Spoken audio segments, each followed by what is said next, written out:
Hello, नमस्कार, आदाब, सत श्री अकाल, गुड मॉर्निंग दोस्तों। जीएस वाले भैया आपका हार्दिक स्वागत एवं अभिनंदन करते हैं। तो दोस्तों हम लोग जो है आज पॉलिटी का पूरा 150 क्वेश्चंस करेंगे, जिसमें लगभग पूरी पॉलिटी आपकी रिवाइज़ हो जाएगी। और ये पॉलिटी का पूरा एक बार रिवीजन आपको आने वाला जो एग्ज़ाम है, चाहे वो पीसीएस का हो या पुलिस का हो या आरओ का हो, उसमें बहुत ही हेल्पफुल होगा। और इस 150 क्वेश्चन में से कम अगर पॉलिटी के क्वेश्चंस आएंगे तो दोस्तों उसमें से 90% से अधिक क्वेश्चंस इसी क्लास से आएंगे। तो दोस्तों उम्मीद करते हैं आपको ये क्लास अच्छी लगेगी। क्लास को पूरा देखिएगा, पूरा बहुत अच्छे तरीके से चीज़ों को समझाया गया है। तो अब हम लोग अपने क्वेश्चन आंसर को शुरू करते हैं। पहला क्वेश्चन है, निम्नलिखित में से कौन सा 42वें संविधान संशोधन के माध्यम से भारत के संविधान की प्रस्तावना में जोड़ा गया? बंधुत्व, व्यक्ति की गरिमा, अवसर की समता और अखंडता। दोस्तों इसमें अखंडता शब्द को जोड़ा गया था। और बहुत महत्वपूर्ण चीज है, ध्यान दीजिएगा, 42वें संविधान संशोधन के तहत आप लोगों को पता होगा समाजवादी, पंथ निरपेक्षता, अखंडता, ठीक है, ये ध्यान दीजिएगा। क्वेश्चन पूछता है, क्वेश्चन ये भी पूछता है इससे कि कौन से 3 सार्थक शब्द जोड़े गए थे, कौन सा एक निरर्थक शब्द जोड़ा गया था। ठीक है, तो निरर्थक शब्द कौन सा जोड़ा गया था? और जोड़ा गया था। ध्यान दीजिए, क्योंकि एकता था वहां पर, तो एकता के साथ अखंडता को जोड़ने के लिए एकता और अखंडता लाया गया। ठीक है, और भी शब्द जोड़ा गया था। दोस्तों ध्यान दीजिएगा, सार्थक और निरर्थक में हमको ये चीज ध्यान देनी है। सेकंड है, भारतीय संविधान सभा का गठन निम्नलिखित में से किसके अंतर्गत किया गया? तो भारतीय संविधान सभा का गठन कैबिनेट मिशन योजना के आधार पर किया गया था। कैबिनेट मिशन योजना 1946, जो 24 मार्च 1946 को भारत आया था। तीसरा है, सूची 1 सूची 2 को मिलान करना है। ये संविधान सभा की समितियां हैं और ये समिति के अध्यक्ष हैं। ठीक है, तो मौलिक अधिकार उप समिति। दोस्तों जब भी मौलिक अधिकार की समिति आएगी वहां पर सरदार वल्लभ भाई पटेल होंगे, लेकिन जब भी मौलिक अधिकार उप समिति आएगी, उप समिति के थे जेबी कृपलानी। दोस्तों ठीक है, कौन थे उप समिति के? जेबी कृपलानी। तो पहले का दूसरा हो जाएगा दोस्तों, बी और सी गायब हो जाएंगे। और प्रक्रिया नियम समिति के थे डॉक्टर राजेंद्र प्रसाद, ये चीज ध्यान देनी है। ठीक है, तो उसके बाद दूसरे का एक हो जाएगा, तो ए ऑप्शन सही हो जाएगा। नागरिकता पर तदर्थ समिति के थे एस वरदाचारी, बहुत इंपॉर्टेंट है, ध्यान देना। और संविधान सभा के लिए कारणों के लिए जो समिति थी जीवी मावलंकर थे उसके। ठीक है, तो इसका ए ऑप्शन सही हो जाएगा। और जीवी मावलंकर लोकसभा के पहले अध्यक्ष थे दोस्तों। ठीक है, इंपॉर्टेंट है, ध्यान देना है। फोर्थ है, वार्षिक केंद्रीय बजट, मतलब वार्षिक केंद्रीय बजट, वार्षिक वित्तीय विवरण कहें या वार्षिक केंद्रीय बजट कहें, अनुच्छेद 112। ठीक है, लोकसभा द्वारा जब पारित नहीं होता है तो क्या प्रभाव होता है? बजट को संशोधित कर पुनः प्रस्तावित किया जाता है, गलत है ये। बजट को सुझाव के लिए राज्यसभा को भेजा जाता है, ये भी गलत है। केंद्रीय वित्त मंत्री को पद त्याग के लिए कहा जाता है, ये भी गलत है। प्रधानमंत्री मंत्रिपरिषद से त्याग पत्र सौंपते हैं, ये सही है दोस्तों। हम लोग पॉलिटी का सेशन जब पढ़ रहे थे सब्जेक्ट वाला, तो उसमें ये चीज बताए थे, जब भी अगर बजट नहीं पास होता है तो सरकार को त्यागपत्र इस्तीफा देना पड़ता है दोस्तों। ठीक है, पांचवा है, सूची 1 सूची 2 को मिलान करना है। कौन सी चीजें कब अपनाई गई? राष्ट्रीय ध्वज को कब अपनाया गया? 22 जुलाई 1947 को अपनाया गया। तो इस हिसाब से पहले का एक हो जाएगा, तो इस हिसाब से ए और डी ऑप्शन कैंसिल हो जाएंगे। ठीक है, राष्ट्रीय गान और राष्ट्रीय गीत दोनों को 24 जनवरी 1950 को अपनाया गया था। ठीक है, तो उसके बाद दूसरे का 4 हो जाएगा। ठीक है, तो सी ऑप्शन इसका सही हो जाएगा। और बहुत इंपॉर्टेंट, राष्ट्रमंडल में भारत की सदस्यता का सत्यापन मई 1949 में हुआ था। ये हम लोग कई बार पढ़ चुके हैं। ठीक है, इंपॉर्टेंट है, ध्यान देना है। उसके बाद संविधान का अंतिम प्रारूप कब प्रस्तुत किया गया था? 4 नवंबर 1948 को प्रस्तुत किया गया था। तो इसका क्या हो जाएगा? डी का दूसरा हो जाएगा। ठीक है, और दोस्तों इसी के साथ एक चीज और हमको ध्यान देना है, राष्ट्रीय ध्वज को अपनाया गया 22 जुलाई 1947 को, और राष्ट्रीय चिन्ह को कब अपनाया गया था? 26 जनवरी 1950 को। ठीक है, बहुत इंपॉर्टेंट ध्यान है, राष्ट्रीय चिन्ह को। और संविधान को कब अपनाया गया था? संविधान को अपनाया गया था 26 नवंबर 1949 को, और संविधान को लागू किया गया था 26 जनवरी 1950 को। और इसके बाद हमको ये चीज ध्यान देनी है, यहां से एक कॉन्सेप्ट समझना है, संविधान का अंतिम प्रारूप प्रस्तुत किया गया था 4 नवंबर 1948। बहुत इंपॉर्टेंट है, ध्यान दीजिएगा, 4 नवंबर 1948। ठीक है, ये डेट है जब संविधान का अंतिम प्रारूप प्रस्तुत किया गया था। अब प्रारूप था दोस्तों, अब हम लोग देखते प्रारूप समिति का गठन कब किया गया था? प्रारूप समिति का गठन 29 अगस्त 1947 को किया गया था। ठीक है, और हम लोगों से पूछा जाता है संविधान के प्रारूप को तैयार किसने किया, तो अमूमन लोग आंसर मार देंगे डॉक्टर भीमराव अंबेडकर। गलत बात है दोस्तों, संविधान के प्रारूप समिति के अध्यक्ष डॉक्टर भीमराव अंबेडकर थे। उस प्रारूप पर विचार करने के लिए प्रारूप समिति का गठन किया गया था, जिसके अध्यक्ष डॉक्टर भीमराव अंबेडकर थे। ठीक है, ध्यान देना है, मतलब प्रारूप पहले तैयार हो चुका था संविधान का, और उस प्रारूप को किसने तैयार किया था? बी.एन. राव ने किया था। दोस्तों इंपॉर्टेंट है, बहुत इंपॉर्टेंट, ध्यान दिया, क्वेश्चन पूछा जाता है, ठीक है। और बी.एन. राव कौन थे? संविधान सभा जो थी हमारी, उसके संवैधानिक सलाहकार थे, ठीक है, ध्यान देना है। और संविधान का अंतिम प्रारूप कब प्रस्तुत किया गया था? 4 नवंबर 1948 को। यहीं से एक चीज और ध्यान देनी है, जो संविधान सभा का प्रथम वाचन था, यही वो डेट थी, मतलब संविधान का अंतिम प्रारूप प्रस्तुत किया गया और उसी पर वाचन करने के लिए हमारी संविधान सभा का प्रथम वाचन, द्वितीय वाचन, तृतीय वाचन शुरू होता है। प्रथम वाचन 4 नवंबर 1948 से शुरू होता है और 9 नवंबर 1948 तक चलता है दोस्तों। उसके बाद द्वितीय वाचन जो होता है वो 15 नवंबर 1948 से कब तक चलता है?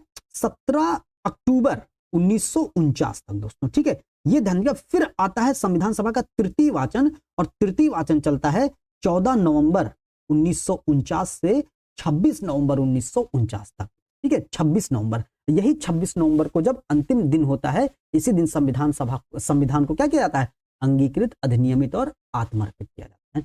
यहां से इतने क्वेश्चंस हम लोगों के बनते हैं और क्वेश्चंस पूछा जाता है।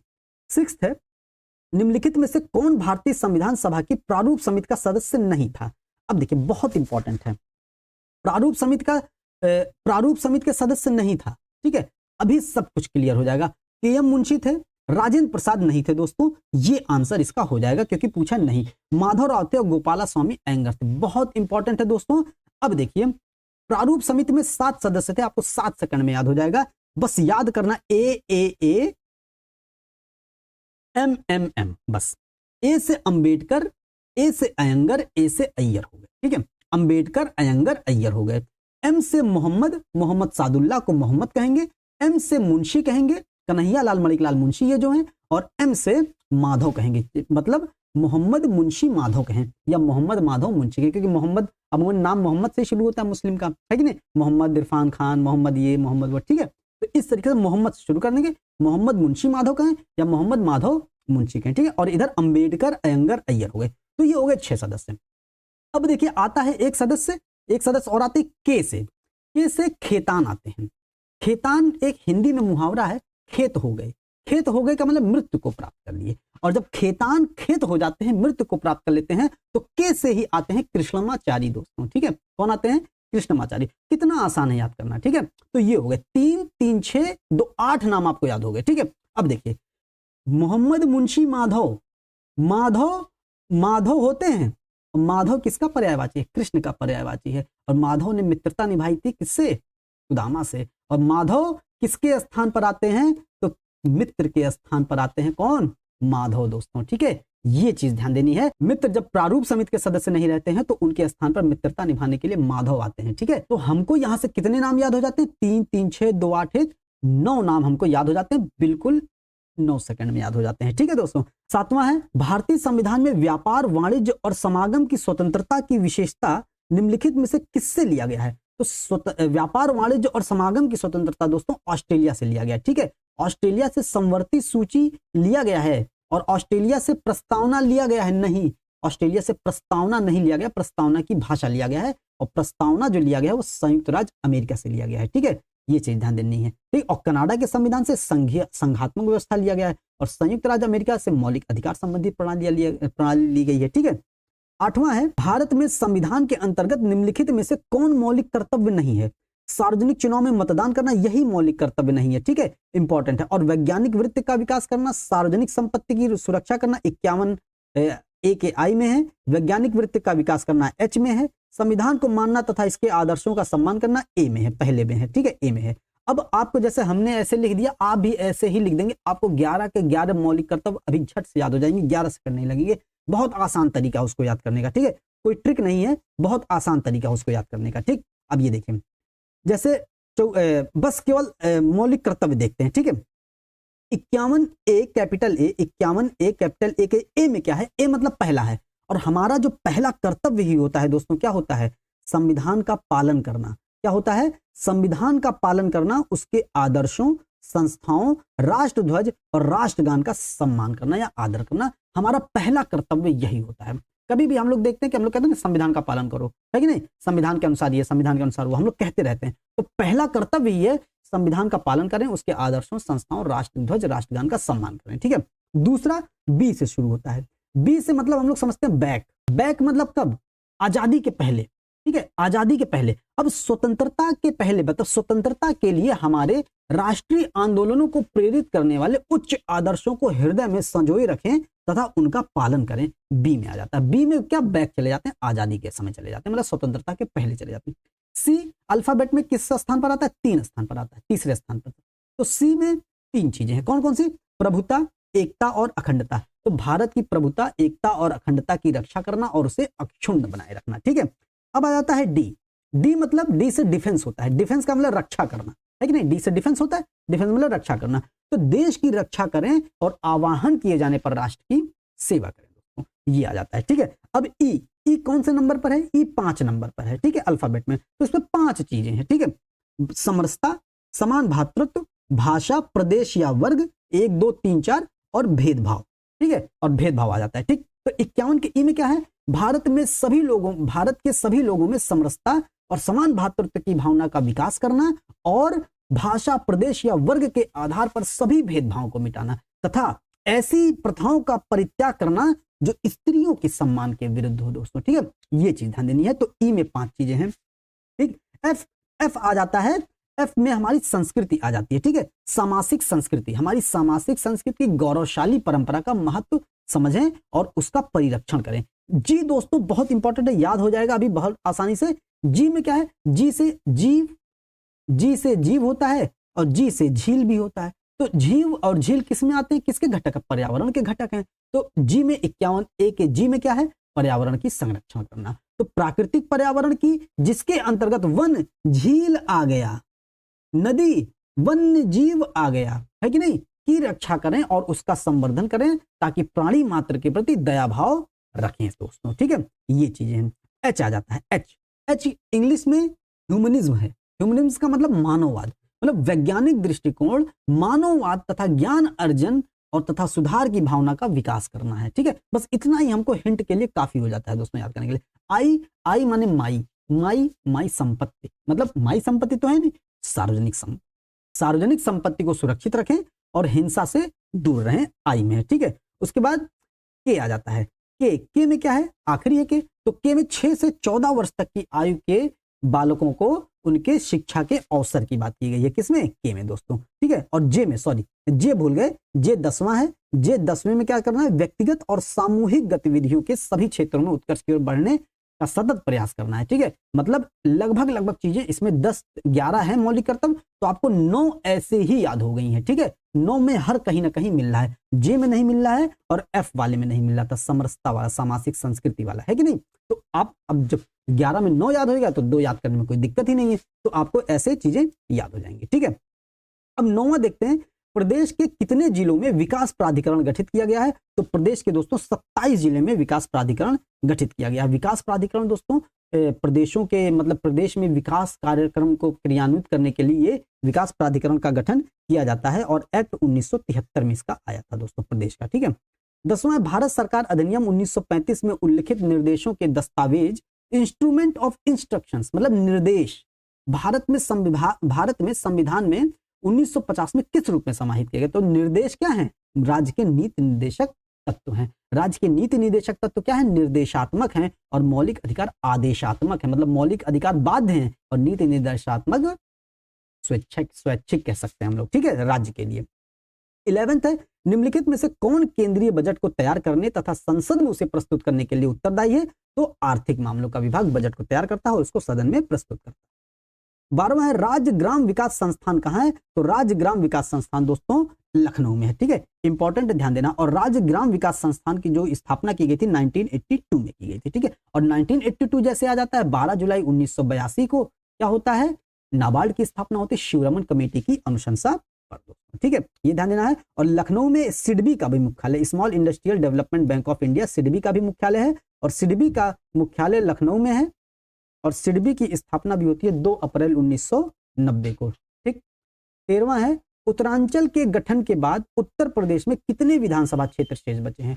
इसका कहने का मतलब ये वर्तमान में उत्तर प्रदेश में कितने विधानसभा क्षेत्र? तो वर्तमान में 403 है और जब उत्तरांचल का गठन हुआ था 9 नवंबर 9 नवंबर 2000 को, ठीक है। 9 नवंबर 2000 को जब उत्तरांचल का गठन हुआ था तो तब इसका नाम उत्तरांचल था दोस्तों, ठीक है। और तब यहां से कितनी सीटें गई थी? 22 सीटें गई थी, 22 सीटें उत्तरांचल में गई थी। और 2007 में इसका नाम बदल करके उत्तराखंड कर दिया गया था। और हम लोग पहले भी पढ़ चुके हैं, इसमें 13 पर्वतीय जिले थे, तो 13 पर्वतीय जिले उत्तर प्रदेश से काट करके उत्तराखंड को दे दी गई। ये सब चीजें क्वेश्चन एग्जाम में पूछेगा दोस्तों, पूछता भी है। 14 निम्नलिखित में से कौन वित्त आयोग की प्रत्येक अनुशंसा को संसद के सदन में रखने के लिए बाध्य है? तो कौन बाध्य है? वित्त आयोग की अनुशंसा को भारत का राष्ट्रपति बाध्य है दोस्तों, ठीक है। 15वां है, निम्नलिखित में से किस अधिनियम द्वारा चुनाव सिद्धांत का सूत्रपात किया गया था? तो चुनाव सिद्धांत का सूत्रपात हम लोग पहले पढ़ चुके हैं। 1892 भारत परिषद अधिनियम के तहत अप्रत्यक्ष चुनाव की व्यवस्था की गई थी। और 1909 अधिनियम में कुछ निर्वाचित सदस्य लिए गए थे और 1919 में प्रत्यक्ष चुनाव की शुरुआत की गई थी। 1999 में अप्रत्यक्ष थे, ठीक है, और 1919 में प्रत्यक्ष निर्वाचन की शुरुआत की गई थी। और 1861 के अधिनियम में हम लोग देखे थे कुछ गैर सरकारी सदस्यों की नियुक्ति का प्रावधान जो है वायसराय को दिया गया। तो उसके बाद वायसराय को यह अधिकार दिया गया कि कुछ गैर सरकारी सदस्यों की नियुक्ति वो कर सकता है। और कैनिंग ने उस समय 1861 में कैनिंग था, तो कैनिंग में 3 भारतीयों की नियुक्ति की थी। कौन कौन से थे? बनारस के राजा, पटियाला के महाराजा और सर दिनकर राव थे दोस्तों, ठीक है। ये चीज ध्यान देना। 16वां है, सूची 1 सूची 2 को मिलान करना है। संसद मतलब ये शब्द हैं और ये इसके द्वारा परिभाषित हैं। तो भारत की संचित निधि दोस्तों अनुच्छेद 266 में है, ठीक है। अनुच्छेद 266 के 1 में संचित निधि है और 66 के 2 में लोक लेखा निधि है दोस्तों, ठीक है, ध्यान देना है। धन विधेयक 110 में है। वार्षिक वित्तीय विवरण मतलब बजट 112 में है। और भारत की आकस्मिकता निधि दोस्तों 267 में है। तो ठीक है, तो इस हिसाब से भारत की संचित निधि 266 ए डी ऑप्शन इसका सही हो जाएगा, ठीक है। और 265 में क्या है? राज्य कोई भी कर विधि के प्राधिकार के अनुरूप ही लगाएगा, राज्य कोई भी कर, ठीक है, ये चीज हो जाएगी। 17वां है, भारत सरकार अधिनियम 1935 की प्रमुख विशेषताएं क्या है? तो प्रमुख विशेषताएं अखिल भारतीय संघ है, प्रांतीय स्वायत्तता भी है, केंद्र में द्वैध शासन और राज्यों में द्वैध शासन की समाप्ति भी है दोस्तों, ठीक है। तो इसका डी ऑप्शन सही हो जाएगा। 18वां है, हमने हमेशा से यह कहा है कि समाजवाद का हमारा अपना ब्रांड है। हम अपनी जरूरत के अनुसार जिन क्षेत्रों में आवश्यकता होगी उनका राष्ट्रीयकरण करेंगे। सिर्फ राष्ट्रवादी समाज का हमारा प्रकार नहीं है, सिर्फ राष्ट्रवादी हमारे समाज का प्रकार नहीं है। उपरोक्त कथन किसने कहा है? तो उपरोक्त कथन दोस्तों इंदिरा गांधी ने कहा है। और इंदिरा गांधी ने ही जो है इसीलिए राष्ट्रीयकरण किया था कि इनका 14 बैंकों का राष्ट्रीयकरण 1969 में किया था और फिर 1980 में दोस्तों इन्होंने 6 बैंकों का और राष्ट्रीयकरण किया था, ठीक है, ये चीज ध्यान देना है। 19वां अंतरराज्यीय जल विवाद निम्नलिखित में से किस अनुच्छेद से संबंधित है? तो अंतरराज्यीय जल विवाद अनुच्छेद 262 से संबंधित है और अनुच्छेद 263 से अंतरराज्यीय परिषद है दोस्तों, ठीक है, ध्यान देना है। 20वां है, निम्नलिखित में से कौन सा एक आपातकाल का आधार नहीं माना जाता है? तो आपातकाल का आधार युद्ध, बाह्य आक्रमण तथा सशस्त्र विद्रोह माना जाता है, आंतरिक गड़बड़ी नहीं माना जाता। और यही आंसर हो जाएगा। आंतरिक गड़बड़ी को पहले माना जाता था 42वें संविधान संशोधन तक। 44वें संविधान संशोधन से आंतरिक गड़बड़ी को हटा दिया गया और सशस्त्र विद्रोह उसके आधार पर उसकी जगह पर जोड़ दिया गया दोस्तों, ठीक है। 21वां उत्तर प्रदेश में लोकायुक्त पद कब सृजित किया गया? तो उत्तर प्रदेश में लोकायुक्त पद 1975 में सृजित किया गया और 1977 में दोस्तों पहले लोकायुक्त का गठन हुआ है। विश्वंभर नाथ दयाल होते हैं पहले लोकायुक्त, ठीक है। और लोकायुक्त की योग्यता जो होती है सर्वोच्च न्यायालय या उच्च न्यायालय के पद के योग्य, मतलब सर्वोच्च न्यायालय या उच्च न्यायालय का न्यायाधीश बनने की योग्यता हो। और इनकी नियुक्ति कौन करता है? राज्यपाल करता है। मतलब किसकी? लोकायुक्त की नियुक्ति कौन करता है? राज्यपाल करता है। और इनका कार्यकाल कितना होता है? 8 वर्ष का कार्यकाल होता है और 2012 तक दोस्तों 6 वर्ष का कार्यकाल था, ठीक है। उसके बाद संशोधन करके इसमें 8 वर्ष इनका कार्यकाल कर दिया गया। उत्तर प्रदेश लोक सेवा प्राधिकरण की स्थापना कब हुई थी? तो उत्तर प्रदेश लोक सेवा प्राधिकरण की स्थापना दोस्तों 1976 में हुई थी, ठीक है। तो इसमें उत्तर प्रदेश विधानसभा के प्रथम अध्यक्ष कौन थे? तो प्रथम अध्यक्ष पुरुषोत्तम दास टंडन थे। हम लोग जैसे इंडिया में पूरे Indira Gandhi national open university है ना, इग्नू, ऐसे ही इन्हीं के नाम पर दोस्तों उत्तर प्रदेश में राष्ट्रीय टंडन ओपन यूनिवर्सिटी है। कई लोग उसमें पढ़ भी रहे होंगे आप लोगों में से, है कि नहीं? तो पुरुषोत्तम दास टंडन यही थे जो विधानसभा के प्रथम अध्यक्ष थे दोस्तों, ठीक है। और विधानसभा हमारे संविधान के अनुच्छेद विधानमंडल अनुच्छेद 168 में है। 169 में क्या है? विधान परिषद का सृजन या उत्साधन है। 170 में है विधानसभा की संरचना है। और विधान परिषद के पहले अध्यक्ष कौन थे? सीताराम थे दोस्तों, ठीक है, सीताराम। और सीताराम के नाम से ही हम लोग जो है पढ़ चुके हैं, अकबर का जो सिक्का था उसमें सीताराम अंकित था दोस्तों, ठीक है। प्रदेश में नगरों के मेयर का निर्वाचन होता है, नगर निगम के सदस्यों द्वारा नहीं, नगर निगम की कार्यकारिणी समिति के सदस्यों द्वारा नहीं, सीधे नगर के निर्वाचकों के द्वारा। यही आंसर हो जाएगा, मतलब इनका निर्वाचन प्रत्यक्ष रूप से होता है और इनकी नियुक्ति होने के बाद 2 वर्ष तक इन पर अविश्वास प्रस्ताव नहीं लाया जा सकता है, ठीक है। 25वां, अतारांकित प्रश्न के संदर्भ में निम्नलिखित में से कौन सा कथन सही है? इस पर तारे का चिन्ह लगा होता है, कही रहा है अतारांकित, तारा नहीं है, तो ये गलत हो जाएगा, ठीक है। तो पहला गलत हो जाएगा, मतलब तीसरा सही है, मतलब तीसरा सही है। इसका उत्तर मौखिक रूप से दिया जाता है, मौखिक रूप से नहीं दिया जाता है, इसका उत्तर लिखित रूप से दिया जाता है, ठीक है। ध्यान देना, ये कम महत्वपूर्ण के प्रश्न होते हैं, ठीक है। तो इसका उत्तर मौखिक नहीं दिया जाता, लिखित दिया जाता है, ठीक है। तो इसका केवल सी ऑप्शन सही हो जाएगा, लिखित मौखिक तारांकित प्रश्न का उत्तर दिया जाता है, ठीक। 26वां, निम्नलिखित में से कौन उत्तर प्रदेश के मुख्यमंत्री नहीं रहे? गोविंद बल्लभ पंत पहले मुख्यमंत्री रहे, टीएन सिंह भी रहे, नित्यानंद स्वामी नहीं रहे, तो इसका आंसर नित्यानंद स्वामी हो जाएगा। राम नरेश यादव भी रहे। 27वां, निम्नलिखित में से कौन सी भारतीय संघीय प्रणाली की विशेषता है?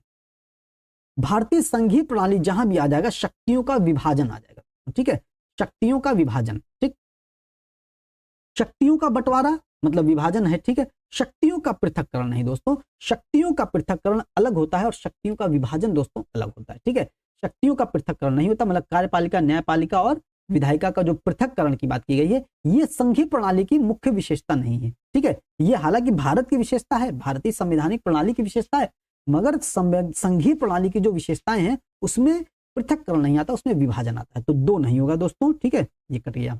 स्वतंत्र न्यायपालिका होती है, प्रधानमंत्री का नेतृत्व दोस्तों संघीय प्रणाली में ऐसा कहीं नहीं लिखा गया कि होता ही होता है ये, ठीक है, तो ये भी गलत हो जाएगा। और लिखित संविधान दोस्तों होता है, तो 1, 3, 5 इसका सही हो जाएगा, तो 1, 3, 5 सी ऑप्शन इसका दोस्तों सही हो जाएगा, ठीक, ध्यान देना है। अगला क्वेश्चन आ जाता है 28वां, निम्नलिखित कथनों पर विचार करना है। स्थानीय शासन के निर्वाचित निकाय सन 1882 के पश्चात अस्तित्व में आए, उस समय लॉर्ड लिटन भारत का वायसराय था, गलत था, लॉर्ड रिपन था भारत का वायसराय, और इसी को स्थानीय शासन का जनक भी कहा जाता है, ठीक है, ये गलत हो जाएगा। महात्मा गांधी राजनीतिक सत्ता के विकेंद्रीकरण के समर्थक थे, परंतु आर्थिक के नहीं, गलत बात है, आर्थिक विकेंद्रीकरण के भी पक्षधर थे, इसीलिए इन्होंने ट्रस्टीशिप का सिद्धांत दिया था दोस्तों, ठीक है, तो ये भी गलत हो जाएगा। तो क्या पूछा है, कौन सा सही नहीं है? तो दोनों सही नहीं है, ठीक है। 29वां, निम्नलिखित कथनों पर विचार करना है। भारत के संविधान में उपबंध है कि प्रत्येक राज्य की विधानसभा 450 से अनधिक सदस्यों से मिलकर बनेगी, गलत बात है, मतलब विधानसभा में अधिकतम 500 सदस्य होते हैं, ठीक है, ध्यान देना है।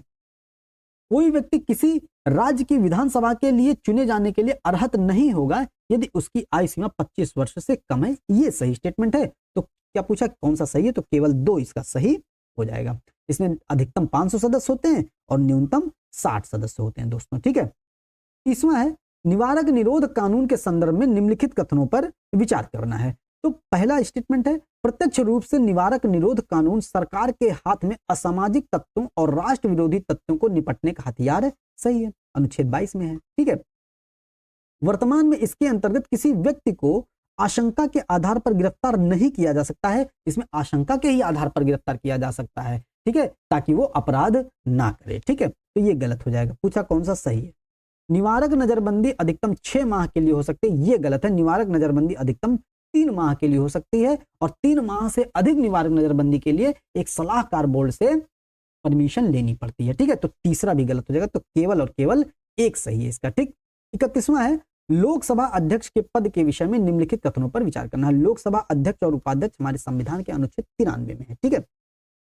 वह राष्ट्रपति के पश्चात पर्यंत पद धारण करता है, गलत बात है, उसको लोकसभा के सदस्य चुनते हैं और उन्हीं के द्वारा वह हटाया जाता है। राष्ट्रपति के पश्चात पर्यंत पद धारण करता है, ऐसा नहीं है, तो एक गलत हो जाएगा। पूछा कौन सा सही है, ठीक है, ध्यान देना है।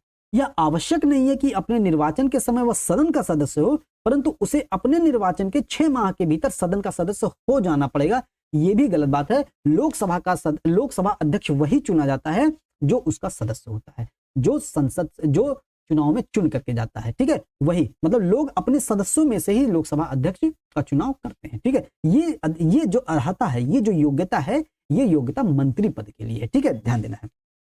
तो दूसरा भी गलत हो जाएगा। यदि वह अपना त्याग पत्र देना चाहे तो उसे अपना त्याग पत्र उपाध्यक्ष को संबोधित करता है, सही है, मतलब केवल 3 सही है, अध्यक्ष उपाध्यक्ष को, उपाध्यक्ष अध्यक्ष को देता है, ठीक।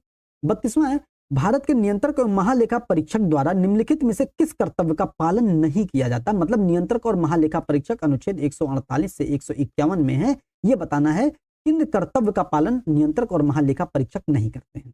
भारत की संचित निधि से होने वाले सभी व्ययों का लेखा परीक्षण करना और उनके संबंध में प्रतिवेदन प्रस्तुत करना करता है। संचित निधि से संबंधित अपने सुझाव देते हैं, है कि नहीं। आकस्मिक निधि और लोक लेखा से होने वाले सभी व्ययों की लेखा परीक्षा करना और उनके संबंध में प्रतिवेदन प्रस्तुत करना, ये भी करते हैं। ठीक, सभी व्यापार, निर्माण, लाभ, हानि लेखाओं की लेखा परीक्षा करना और उनके संबंध में प्रतिवेदन प्रस्तुत करना करते हैं।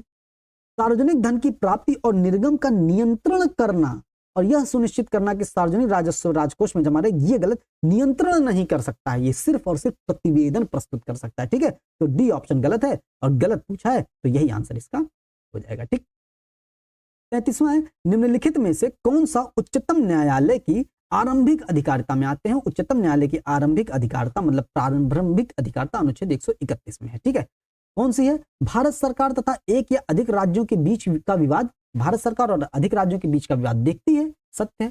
संसद के किसी भी सदन या राज्य विधानमंडल में हुए चुनाव पर विवाद, चुनाव पर विवाद मतलब ये देखती है लेकिन विधानमंडल में चुनाव नहीं, और चुनाव नहीं है, और जो इसकी आरंभिक अधिकारिता है उसमें कुछ गिनो चुनी चीजें हैं तो उसमें ये नहीं है दोस्तों। ठीक है, ध्यान देना है।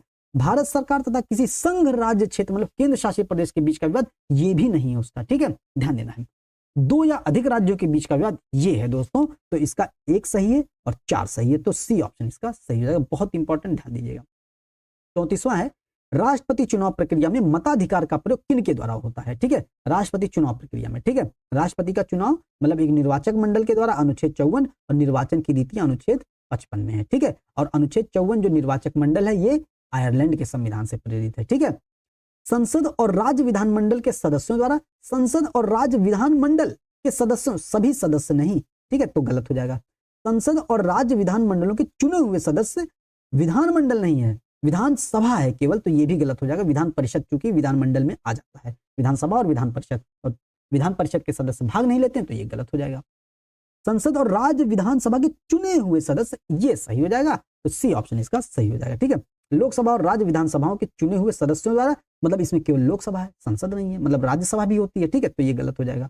35वां है, भारतीय संसद राज्य सूची के विषय पर विधायन नहीं कर सकती है जब तक, भारतीय संसद जब राज्य सूची के विषय पर विधायन नहीं कर सकती है जब तक भारत का राष्ट्रपति उसे ऐसा करने का निर्देश ना दे, गलत है। राज्यसभा प्रस्ताव पारित करके करे कि ऐसा करना राष्ट्रीय हित में, सही है, अनुच्छेद 249 में। ठीक है, विधानसभा का अध्यक्ष यह प्रमाणित करे कि ऐसा विधेयक आवश्यक है, गलत है। राष्ट्रीय आपातकाल लागू हो तो भी भारतीय संसद राज्य सूची के विषय पर अनुच्छेद 250 के तहत कानून बना सकता है, तो एक नहीं, 2 और 4 सही है, तो 2 और 4 डी ऑप्शन इसका सही हो जाएगा दोस्तों। ठीक है, 36वां है, परिसीमन आयोग के संदर्भ में निम्नलिखित कथनों पर विचार करना है। परिसीमन आयोग के आदेशों को किसी न्यायालय में चुनौती नहीं दी जा सकती है, सत्य स्टेटमेंट है ये दोस्तों। ठीक है, ध्यान देना है। दूसरा है, परिसीमन आयोग के आदेश जब लोकसभा अथवा राज्य विधानसभा के सम्मुख रखे जाते हैं तब उन आदेशों में कोई संविधान संशोधन नहीं हो सकता, ये भी सत्य है, तो कौन सा सही है? दोनों के दोनों सही दोस्तों। संविधान में प्रत्यक्षतः परिसीमन आयोग की बात नहीं की गई है, लेकिन अनुच्छेद 82 यह कहता है प्रत्येक जनगणना के बाद संसद एक अधिकारी की नियुक्ति करेगा दोस्तों। ठीक है, परिसीमन करने के लिए। ठीक है, और अभी तक भारत में 4 बार परिसीमन हुआ है, बहुत इंपॉर्टेंट, ध्यान देना है। 1952, 62, 73 और 2 मतलब 2002। ठीक है, ये ध्यान देना। 37वां है, केंद्रीय प्रशासनिक प्राधिकरण के संबंध में निम्नलिखित कथनों पर विचार करना। केंद्रीय प्रशासनिक प्राधिकरण हमारे संविधान के भाग 14 का में है और 323 का और 323 खा में है दोस्तों। ठीक है, ध्यान देना है। इसका गठन भारत के राष्ट्रपति के आदेश से हुआ है, गलत बात है। इसका गठन जो हुआ संसद के संविधान संशोधन के माध्यम से हुआ है। ठीक है, इसका गठन 1985 में किया गया था, सही है। दूसरा स्टेटमेंट सत्य है, पूछ रहा है, सत्य है। और इसका गठन 1985 में राजीव गांधी की सरकार के अंतर्गत किया था, लेकिन संविधान में संशोधन 42वें संविधान संशोधन 1976 में ही कर दिया गया था। ठीक है, 38वां है, संसद में विधेयक प्रस्ताव के पहल करने से पहले भारत के राष्ट्रपति की पूर्व स्वीकृति आवश्यक है। मतलब किस विधेयकों में राष्ट्रपति की पूर्व स्वीकृति आवश्यक है। एक नवीन राज्य के गठन से संबंधित विधेयक सत्य है, अनुच्छेद 3 में है। ठीक है, ध्यान देना है, तो 3 है। ऐसे कराधान विधेयक जिनमें राज्यों का हित निहित हो, यह भी सही है, अनुच्छेद 274 है। ठीक है, राज्यों की सीमा में फेर बदल करने से संबंधित विधेयक, तो इस ये अनुच्छेद 3 के अंतर्गत आ ही जाएगा। और धन विधेयक पर अनुच्छेद 110 ये भी हो जाएगा। तो 1, 2, 3, 4 सभी इसके सत्य हो जाएंगे दोस्तों। ठीक है। 39वां है, वित्त आयोग द्वारा निम्नलिखित में से किन विषयों पर अनुशंसा की जाती है? तो वित्त आयोग अनुच्छेद 280 में है। ठीक है। कर से हुई प्राप्तियों को केंद्र और राज्यों के मध्य वितरण सत्य है। भारत के लोक लेखा से राज्यों को आवंटित की जाने वाली राशि, दोस्तों लोक लेखा से आवंटित की जाने वाली राशि नहीं है दोस्तों, क्योंकि लोक लेखा वो लोगों का लेखा है। ठीक है। संचित निधि से ये की जाने वाली राशि का मतलब उसकी सिफारिश करती है, अनुशंसा करती है संचित निधि से, ना कि लोक लेखा निधि से। तो कौन सा सही है? तो केवल एक इसका सही हो जाएगा दोस्तों। ठीक है। 40वां है, राज्य सूचना आयोग के संदर्भ में निम्नलिखित कथनों पर विचार करना है। सूचना का अधिकार अधिनियम 2005 राज्य स्तर पर राज्य सूचना आयोग की स्थापना का प्रावधान करता है, सत्य स्टेटमेंट है। ठीक है। इसके सभी सदस्यों की नियुक्ति राष्ट्रपति द्वारा एक समिति की सिफारिश पर की जाती है। मतलब राज्य सूचना आयोग है तो राज्य सूचना आयोग राष्ट्रपति नहीं करेगा, राज्यपाल। ठीक है, ध्यान देना है। तो ये कौन सा सही है? केवल एक इसका सही है दोस्तों। ठीक। 41वां है, निम्नलिखित कथनों पर विचार करना है। संविधान के अनुसार 12 वर्ष से कम उम्र के बच्चों को किसी कारखाने, खदानों या अन्य किसी जोखिम युक्त कामों में नियोजित नहीं किया जा सकता है। ये गलत स्टेटमेंट है। 14 वर्ष से कम उम्र में और अनुच्छेद 24 में है ये। ठीक है। संविधान द्वारा बाल श्रम को अवैध घोषित करने व शिक्षा को बच्चों का मौलिक अधिकार बना देने से शोषण के विरुद्ध अधिकार और अर्थपूर्ण बन जाता है, सत्य स्टेटमेंट है। तो सही है। तो कौन सा सही है? केवल और केवल दूसरा सही है। केंद्रीय अन्वेषण ब्यूरो के संदर्भ में, मतलब central bureau of investigation CBI के संदर्भ में निम्नलिखित कथनों पर विचार करना है। इसकी स्थापना कार्मिक मंत्रालय के एक संकल्प के द्वारा की गई थी। तब कार्मिक मंत्रालय के द्वारा नहीं की गई थी, तब गृह मंत्रालय के द्वारा की गई थी। ठीक है। इसके निदेशक की नियुक्ति प्रधानमंत्री की अध्यक्षता में 3 सदस्यीय समिति के द्वारा की जाती है, सत्य स्टेटमेंट है। तो कौन सा सही है? तो केवल 2 सही है दोस्तों। ठीक है। जो केंद्रीय अन्वेषण मतलब सीबीआई की जो स्थापना हुई थी Delhi special police establishment act 1946 के तहत दोस्तों 1963 में संथानम समिति की सिफारिश पर, जो संथानम समिति 1962 से 64 गठित की गई थी, संथानम समिति की सिफारिश पर 1963 में डीएसपीई एक्ट 1946 के अंतर्गत इसकी स्थापना की गई थी। ये एक मतलब कार्यकारी निकाय थी, ना तो ये संवैधानिक थी ना तो ये सांविधिक थी। ठीक है, ध्यान देना है। और तब इसकी स्थापना गृह मंत्रालय के अंतर्गत की गई थी। वर्तमान में इसका जो देख रेख है वो कार्मिक मंत्रालय करता है। ठीक है, ध्यान दीजिएगा। ठीक। 43वां है, भारत के महान्यायवादी के संदर्भ में निम्नलिखित कथनों पर विचार करना। महान्यायवादी मतलब अनुच्छेद 76। महान्यायवादी की नियुक्ति के लिए किसी व्यक्ति में वही योग्यताएं होनी आवश्यक है जो उच्चतम न्यायालय के न्यायाधीश की हो, सत्य स्टेटमेंट है। संविधान के अनुच्छेद 76 में महान्यायवादी के कार्यकाल को स्पष्ट रूप से निर्धारित किया गया, ये भी सत्य स्टेटमेंट है। तो दोनों के दोनों सही हो जाएंगे। 44वां, निम्नलिखित कथनों पर विचार करना है। संविधान की 6ठी अनुसूची में राज्यों के अनुसूचित क्षेत्र व अनुसूचित जनजातियों के प्रशासन व नियंत्रण के बारे में चर्चा की गई है। दोस्तों ये गलत है, 5वीं अनुसूची में की गई है। ठीक है, 6ठी अनुसूची में तो केवल असम, मेघालय, त्रिपुरा और मिजोरम है दोस्तों। ठीक है, और एम लोग एएमटीएम याद कर लेते हैं, लेकिन एम से मिजोरम में ध्यान देना है। असम, मेघालय, त्रिपुरा, मिजोरम, मणिपुर नहीं है। ठीक है, ध्यान देना है। तो ये गलत हो जाएगा। राज्यपाल के अपने राज्य में किसी भी क्षेत्र को अनुसूचित क्षेत्र घोषित करने का अधिकार, ये भी गलत है। राष्ट्रपति को किसी भी क्षेत्र को अनुसूचित क्षेत्र घोषित करने का अधिकार है। ठीक है, तो कौन सा सही है? ना तो 1 ना तो 2 सही है दोस्तों। ठीक है। 45वां, निम्नलिखित में से कौन सी समिति या समितियां पंचायती राज व्यवस्था से संबंधित है? तो जीवी के राव समिति है, थुंगन समिति है, गाडगिल समिति है, मतलब तीनों है। तो अब ये ध्यान देना है, सबसे जो पंचायती राज समितियां कौन कौन सी हैं? तो सबसे पहले बलवंत राय मेहता समिति आई थी 1957। फिर आई अशोक मेहता समिति 1977 में। ठीक है, जीवी के राव समिति आती है 1985 में। ठीक है, फिर आती है सिंघवी समिति, फिर आती है सिंघवी समिति दोस्तों 1986 में। फिर आ जाती है गाडगिल समिति, गाडगिल समिति आती है 1988 में। फिर आ जाती है थुंगन समिति दोस्तों, थुंगन समिति आ जाती है 1989 में दोस्तों। ठीक है, ये चीज हमको ध्यान देनी है। अब यहां से ये ध्यान देना है, जो ये दोस्तों गाडगिल समिति थी, ये गाडगिल समिति 88 में इन्होंने क्या कहा था? इन्होंने पंचायतों को कैसे मजबूत किया जाए इसके बारे में सिफारिश की थी। मतलब गाडगिल समिति जो 1988 में आई थी। ठीक है, पंचायती राज व्यवस्था को किस तरीके से इसको मतलब मजबूत किया जाए उसकी सिफारिश इन्होंने की थी। अब उसके बाद थुंगन समिति जो आती है, थुंगन समिति ने स्थानीय निकायों को संवैधानिक दर्जा देने की बात की गई थी। तब जाकर 73वां संविधान संशोधन 1992 में। दोस्तों, और उसको संवैधानिक दर्जा पंचायती राज को दिया जाता है। किसकी सिफारिश पर? थुंगन समिति की सिफारिश पर क्वेश्चन यहां से पूछा जाता है। 46 है, निम्नलिखित में से किस संसदीय समिति का सभापति निरपवाद रूप से सत्ता दल का नेता होता है? तो लोक उपक्रम समिति सत्ता दल का नहीं होता, विपक्ष का होता है। लोक लेखा समिति भी नहीं होता है, प्राक्कलन समिति का दोस्तों होता है। तो सी ऑप्शन इसका सही हो जाएगा। 47वां, शून्य काल के संदर्भ में निम्नलिखित कथन पर विचार करना है। यह संसद के दोनों सदनों की प्रत्येक बैठक का पहला घंटा नहीं होता है, पहला घंटा प्रश्नकाल होता है। ठीक है, इसका उल्लेख संसद के सदनों के कार्य के नियमों में दिया गया नहीं, ये स्वतः विकसित हुआ है। ठीक है, और मीडिया के द्वारा इसका नाम शून्यकाल दिया गया है। ठीक है, क्योंकि ये 12 बजे से 1 बजे तक होता है। ठीक, इसलिए दोनों गलत हो जाएंगे। तो कह रहा कौन सा सही है? तो ना तो 1 ना तो 2 सही है। 48वां, ध्यान आकर्षण प्रस्ताव के संदर्भ में निम्नलिखित कथनों पर विचार करना है। यह अति आवश्यक सार्वजनिक महत्व के मामलों में मंत्री का ध्यान आकर्षण कराने की युक्ति है। सही बात है। इसमें सरकार की निंदा की जाती है, गलत है। निंदा प्रस्ताव में सरकार की निंदा की जाती है। ठीक है, तो इसका केवल 1 सही हो जाएगा। 49वां, राज्यपाल की शक्तियों के संदर्भ में निम्नलिखित कथनों पर विचार करना है। संविधान में राज्यपाल के द्वारा विवेकानुसार कार्य करने की शक्ति कुछ विशिष्ट परिस्थितियों में दी गई है, जबकि राष्ट्रपति के लिए ऐसी कोई शक्ति स्पष्ट रूप से व्यक्त नहीं की गई। बिल्कुल सही स्टेटमेंट है, यहां से कंफ्यूज मत होइएगा। राज्यपाल को अनुच्छेद 163 के तहत उसके विवेकाधिकार की शक्तियां दी गई, परंतु स्पष्टतः राष्ट्रपति को संविधान में नहीं दी गई हैं। ठीक है, विधानसभा को आवाहन करने की शक्ति उसका विवेकाधिकार है। विधानसभा को आवाहन करने की शक्ति उसका विवेकाधिकार नहीं है, उसका संवैधानिक अधिकार है दोस्तों। ठीक है, ठीक, तो ये गलत हो जाएगा। सशस्त्र बल विशेषाधिकार अधिनियम 1958 के तहत वह किसी भी क्षेत्र को उपद्रवग्रस्त घोषित कर सकता है। सत्य है, तो कौन सा सत्य हो जाएगा? कौन सा सही है? तो सी सही है, केवल 1 और 3 सही है। 50वां, भारत के राष्ट्रपति की अध्यादेश जारी करने की शक्ति अनुच्छेद 123 के तहत जो है, के संदर्भ में निम्नलिखित कथनों पर विचार करना। यह अध्यादेश केवल तभी जारी किया जा सकता है जब संसद के दोनों सदन सत्र में ना हो। गलत बात है, संसद का कोई भी एक सत्र अगर नहीं हो तो अध्यादेश जारी किया जाए। अध्यादेश जारी करने के राष्ट्रपति के फैसले पर न्यायालय पर सवाल नहीं उठाया जा सकता। गलत बात है, न्यायिक पुनर्विलोकन हो सकता है दोस्तों। ठीक है, तो कौन सा सही है? ना तो 1 सही है, ना तो 2 सही है।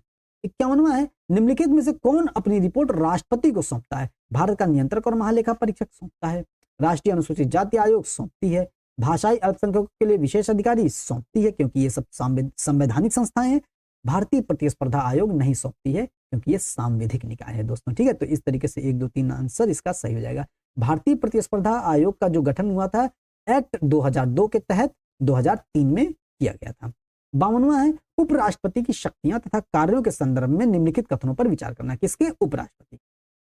राज्यसभा के पदेन सभापति के रूप में कार्य करते हुए वह अमेरिकी उपराष्ट्रपति के समान होता है, जो सीनेट के सभापति के रूप में भी कार्य करता है। सही है, अनुच्छेद 64 में राज्यसभा के जो उपराष्ट्रपति होंगे वह राज्यसभा के पदेन सभापति होंगे। ठीक है, राष्ट्रपति का पद रिक्त होने की स्थिति में वह अधिकतम 6 महीने तक राष्ट्रपति के रूप में कार्य कर सकते हैं।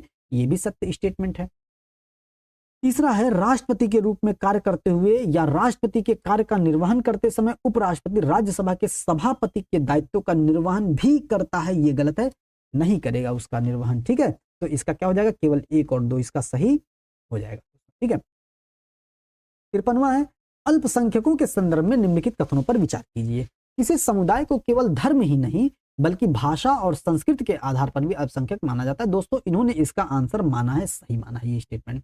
लेकिन दोस्तों, हमारे संविधान के अनुच्छेद जो 30 में है, केवल और केवल धर्म और भाषा के आधार पर ही अल्पसंख्यकों का प्रावधान किया गया है, ना कि संस्कृति के आधार पर। तो दोस्तों, इसका आप लोग कमेंट सेक्शन में आंसर जरूर बताइएगा कि इसका आंसर क्या हो सकता है। ठीक है, तो पहला स्टेटमेंट हमारे अनुसार गलत है, लेकिन इन्होंने आंसर इसका सही माना। अपनी संस्कृति का संरक्षण और विकास करने के लिए भाषाई धार्मिक अल्पसंख्यकों को अपने शिक्षण संस्थान स्थापित करने का अधिकार है। सत्य है, तो कौन सा सही है? तो केवल और केवल 2 सही हो जाएगा दोस्तों। ठीक है, 54वां है, भारत के नागरिकों के मौलिक कर्तव्य के संबंध में निम्नलिखित कथनों पर विचार करना है। इनको संविधान के 44वें संविधान संशोधन नहीं 42वें संविधान संशोधन 1976 के माध्यम से जोड़ा गया, तो पहला गलत हो जाएगा। इनको लागू करने के संबंध में संविधान में विभिन्न प्रावधान दिए गए, नहीं, ये लागू हो ही नहीं है कि नहीं, ये लागू हो ही नहीं सकते हैं क्योंकि इनका संविधान में प्रावधान ही नहीं किया गया है। मौलिक कर्तव्य के अनुपालन के आधार पर या उनकी शर्त पर संविधान हमें मौलिक अधिकार नहीं देता है। ये सत्य स्टेटमेंट है, मतलब मौलिक अधिकार हमको ऐसे ही मिले हैं, ना कि मौलिक कर्तव्य का पालन करेंगे तभी हमें अधिकार मिलेगा, ऐसा नहीं है। ठीक है, तो ये सत्य स्टेटमेंट है। ठीक है, तो कौन सा सही है? तो केवल और केवल 3 इसका सही हो जाएगा दोस्तों। ठीक है, 55वां निम्नलिखित कथनों पर विचार करना है। धर्मनिरपेक्ष शब्द 44वें संविधान संशोधन 1976 के द्वारा जोड़ा गया। दोस्तों ये गलत है, 42वें संविधान संशोधन 1976 के द्वारा जोड़ा गया। और दोस्तों अगर यहाँ 42वां भी होता ना तो आप लोग कमेंट सेक्शन में जरूर बताइए ये स्टेटमेंट सही होता कि गलत, क्योंकि हमारे अनुसार अगर 42वां भी होता तो धर्मनिरपेक्ष शब्द नहीं है, पंथ निरपेक्ष शब्द है दोस्तों। ठीक है, संविधान के जो हिंदी वर्जन में भी पंथ निरपेक्ष ही जोड़ा गया है। और धर्म निरपेक्ष हो जाता है, धर्म का मतलब रिलीजन हो जाता है, और पंथ निरपेक्ष का मतलब क्या हो जाता है? सेकुलर हो जाता है। ठीक है, ध्यान दीजिएगा। ठीक है, तो धर्म निरपेक्ष शब्द नहीं जोड़ा गया है, पंथ निरपेक्ष शब्द जोड़ा गया। ठीक, भारत ने लोकतांत्रिक समाजवाद को अपनाया है। ठीक है, सही बात है, क्योंकि मिश्रित अर्थव्यवस्था है भारत की। ठीक है, तो सही कौन सा जाएगा? केवल 2 इसका सही हो जाएगा। 56वां है भारतीय संविधान के अनुच्छेद 360 के अंतर्गत संदर्भ में निम्नलिखित कथनों पर विचार करना, मतलब वित्तीय आपात। एक बार संसद के दोनों सदनों द्वारा अनुमोदित वित्तीय आपात वापस लिए जाने तक अनिश्चित काल के लिए जारी रहता है। ये सही स्टेटमेंट है। वित्तीय आपात का न्यायिक पुनर्विलोकन नहीं हो सकता, गलत है, न्यायिक पुनर्विलोकन हो सकता है। तो कौन सा सही है? तो केवल 1 इसका सही। 57वां भारतीय संविधान में संशोधन संबंधी प्रावधान के संदर्भ में निम्नलिखित कथनों पर विचार करना है। संवैधानिक संशोधन विधेयक को संसद में पेश करने से पहले राष्ट्रपति की पूर्व अनुमति आवश्यक है। संविधान संशोधन विधेयक अभी हम लोग देखे थे ऊपर, ऐसा कुछ नहीं था। अनुच्छेद 3 था, अनुच्छेद 274 था और अनुच्छेद 110 था। ठीक है, संविधान संशोधन अनुच्छेद 368 में आता है, तो ऐसा पूर्व अनुमति आवश्यक नहीं है संविधान संशोधन में। ठीक है, दूसरा है विधेयक को संसद के दोनों सदनों में उपस्थित और मतदान करने वाले सदस्यों के 2/3 बहुमत से पारित किया जाना आवश्यक है, गलत है, और साधारण बहुमत से पास किया जाना आवश्यक है। ठीक है, तो ये गलत हो जाएगा। ये भी राष्ट्रपति को विधेयक पर अपनी सहमति देनी ही होगी, या फिर देनी ही होगी, सत्य है, लेकिन फिर वह सहमति को अपने पास संरक्षित रख सकता है, किंतु वह विधेयक को पुनर्विचार के लिए संसद में वापस नहीं भेज सकता। ये पूरा गलत हो जाएगा दोस्तों। ठीक है, क्योंकि वो विधेयक को पुनर्विचार के लिए नहीं, उसको अनुमति देनी ही होगी। ठीक है, ध्यान देना। तो कौन सा सही नहीं है? तो तीनों सही नहीं है दोस्तों। ठीक है, 58वां है अंतरराज्यीय परिषद के संदर्भ में निम्नलिखित कथनों पर विचार करना। इसका गठन सरकारिया आयोग 1990 की सिफारिश पर हुआ था। ठीक है, प्रधानमंत्री इस परिषद का अध्यक्ष होता है, सत्य स्टेटमेंट है। राष्ट्रपति शासन के अंतर्गत आने वाले राज्यों के राज्यपाल इस परिषद के सदस्यों में शामिल होते हैं, ये भी सत्य है। तो सही कौन सा है? तो तीनों सही हो जाएंगे। ठीक है, 59 है निम्नलिखित कथनों पर विचार करना है। संसद के अधिनियम भारत के सभी भागों में समान रूप से लागू होते हैं। अब नामूमन तो ये सत्य लगेगा, लेकिन गलत हो जाएगा, क्योंकि दोस्तों जहां पंचायती राज व्यवस्था लागू नहीं, जैसे 5वीं अनुसूची के तहत जो 10 राज्य हैं, 10 राज्यों में पंचायती राज व्यवस्था नहीं लागू है। तो पंचायती राज व्यवस्था को सही प्रकार से लागू कराने के लिए वहां पर पेसा एक्ट आया था। ठीक है, panchayat extend to scheduled areas आया था दोस्तों। ठीक है, और संसद के अधिनियम भारत के सभी भागों में समान रूप से लागू नहीं है, क्योंकि जिन राज्यों में जनजातीय सलाहकार परिषद होती है वहां पर जो राज्यपाल होता है, राज्यपाल संसद के द्वारा बनाए गए कानून या राज्य विधानमंडल के द्वारा बनाए गए कानून को अपने विवेकानुसार वहां पर लागू करता है, संशोधन करके भी लागू कर सकता है वहां पर दोस्तों। ठीक है, तो यहां से ये चीज हमको समझनी है। संसद बाह्य क्षेत्र के लिए कानून बना सकती है, सत्य स्टेटमेंट है। अंडमान एवं निकोबार के लिए राष्ट्रपति द्वारा बनाए गए किसी भी नियमन का प्रभाव संसद द्वारा बनाए गए किसी अधिनियम के समरूप ही होता है, यह भी सत्य स्टेटमेंट है। तो कौन सा सही है? 2 और 3 इसका सही हो जाएगा दोस्तों। ठीक है, क्योंकि अंडमान निकोबार केंद्र शासित प्रदेश है, तो केंद्र शासित प्रदेश में क्या होता है कि राष्ट्रपति जो कानून बनाता है वो संसद के कानून के समक्ष ही मान्य होता है दोस्तों। ठीक है, 60वां निम्नलिखित में से किन स्थितियों में किसी संसद के सदस्य को दल बदल के आधार पर अयोग्य ठहराया जा सकता है? दल बदल के आधार पर, ध्यान दीजिएगा, दल बदल है यदि वह स्वैच्छिक रूप से उस दल की सदस्यता छोड़ देता है जिसके टिकट पर वह सदन में निर्वाचित हुआ हो, सत्य है।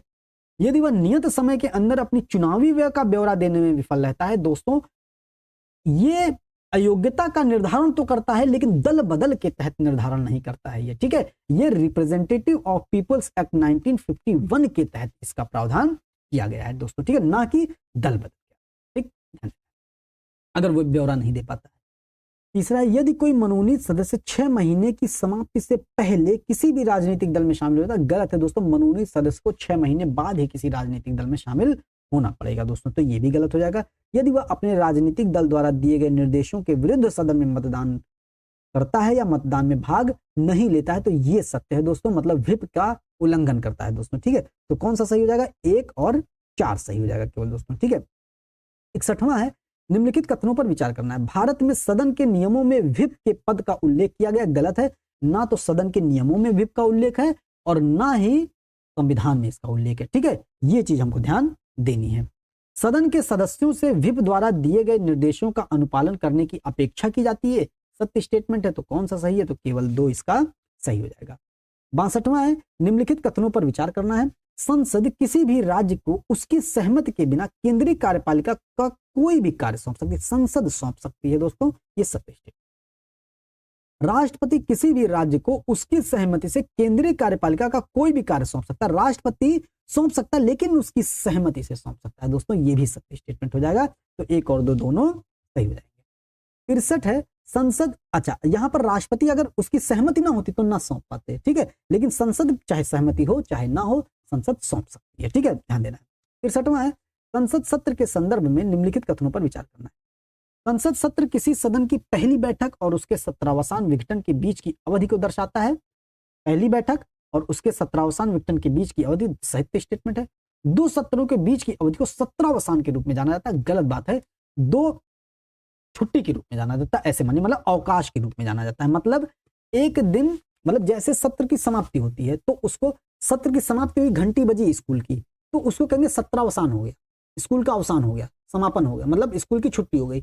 अब उस छुट्टी के बीच और अगले दिन स्कूल आने के बीच का जो समय होता है, उस सत्रावसान के बीच और अगले दिन स्कूल आने के बीच का जो समय होता है वो छुट्टी होती है। मतलब जिस दिन सत्र समाप्त होगा उस दिन उसको सत्रावसान कहते हैं और उस सत्रावसान से लेकर के अगली बैठक तक वो समय होता है अवकाश का समय, ठीक है, ध्यान दीजिएगा, यहां पर टेक्निकल है थोड़ा, ठीक है, तो ये गलत हो जाएगा। 2 सत्रों के बीच की अधिकतम स्वीकार्य अंतराल 3 महीने का होता है, गलत है, 6 महीने का होता है। तो कौन सा कथन सत्य है, तो केवल एक कथन, पहला कथन सत्य हो जाएगा।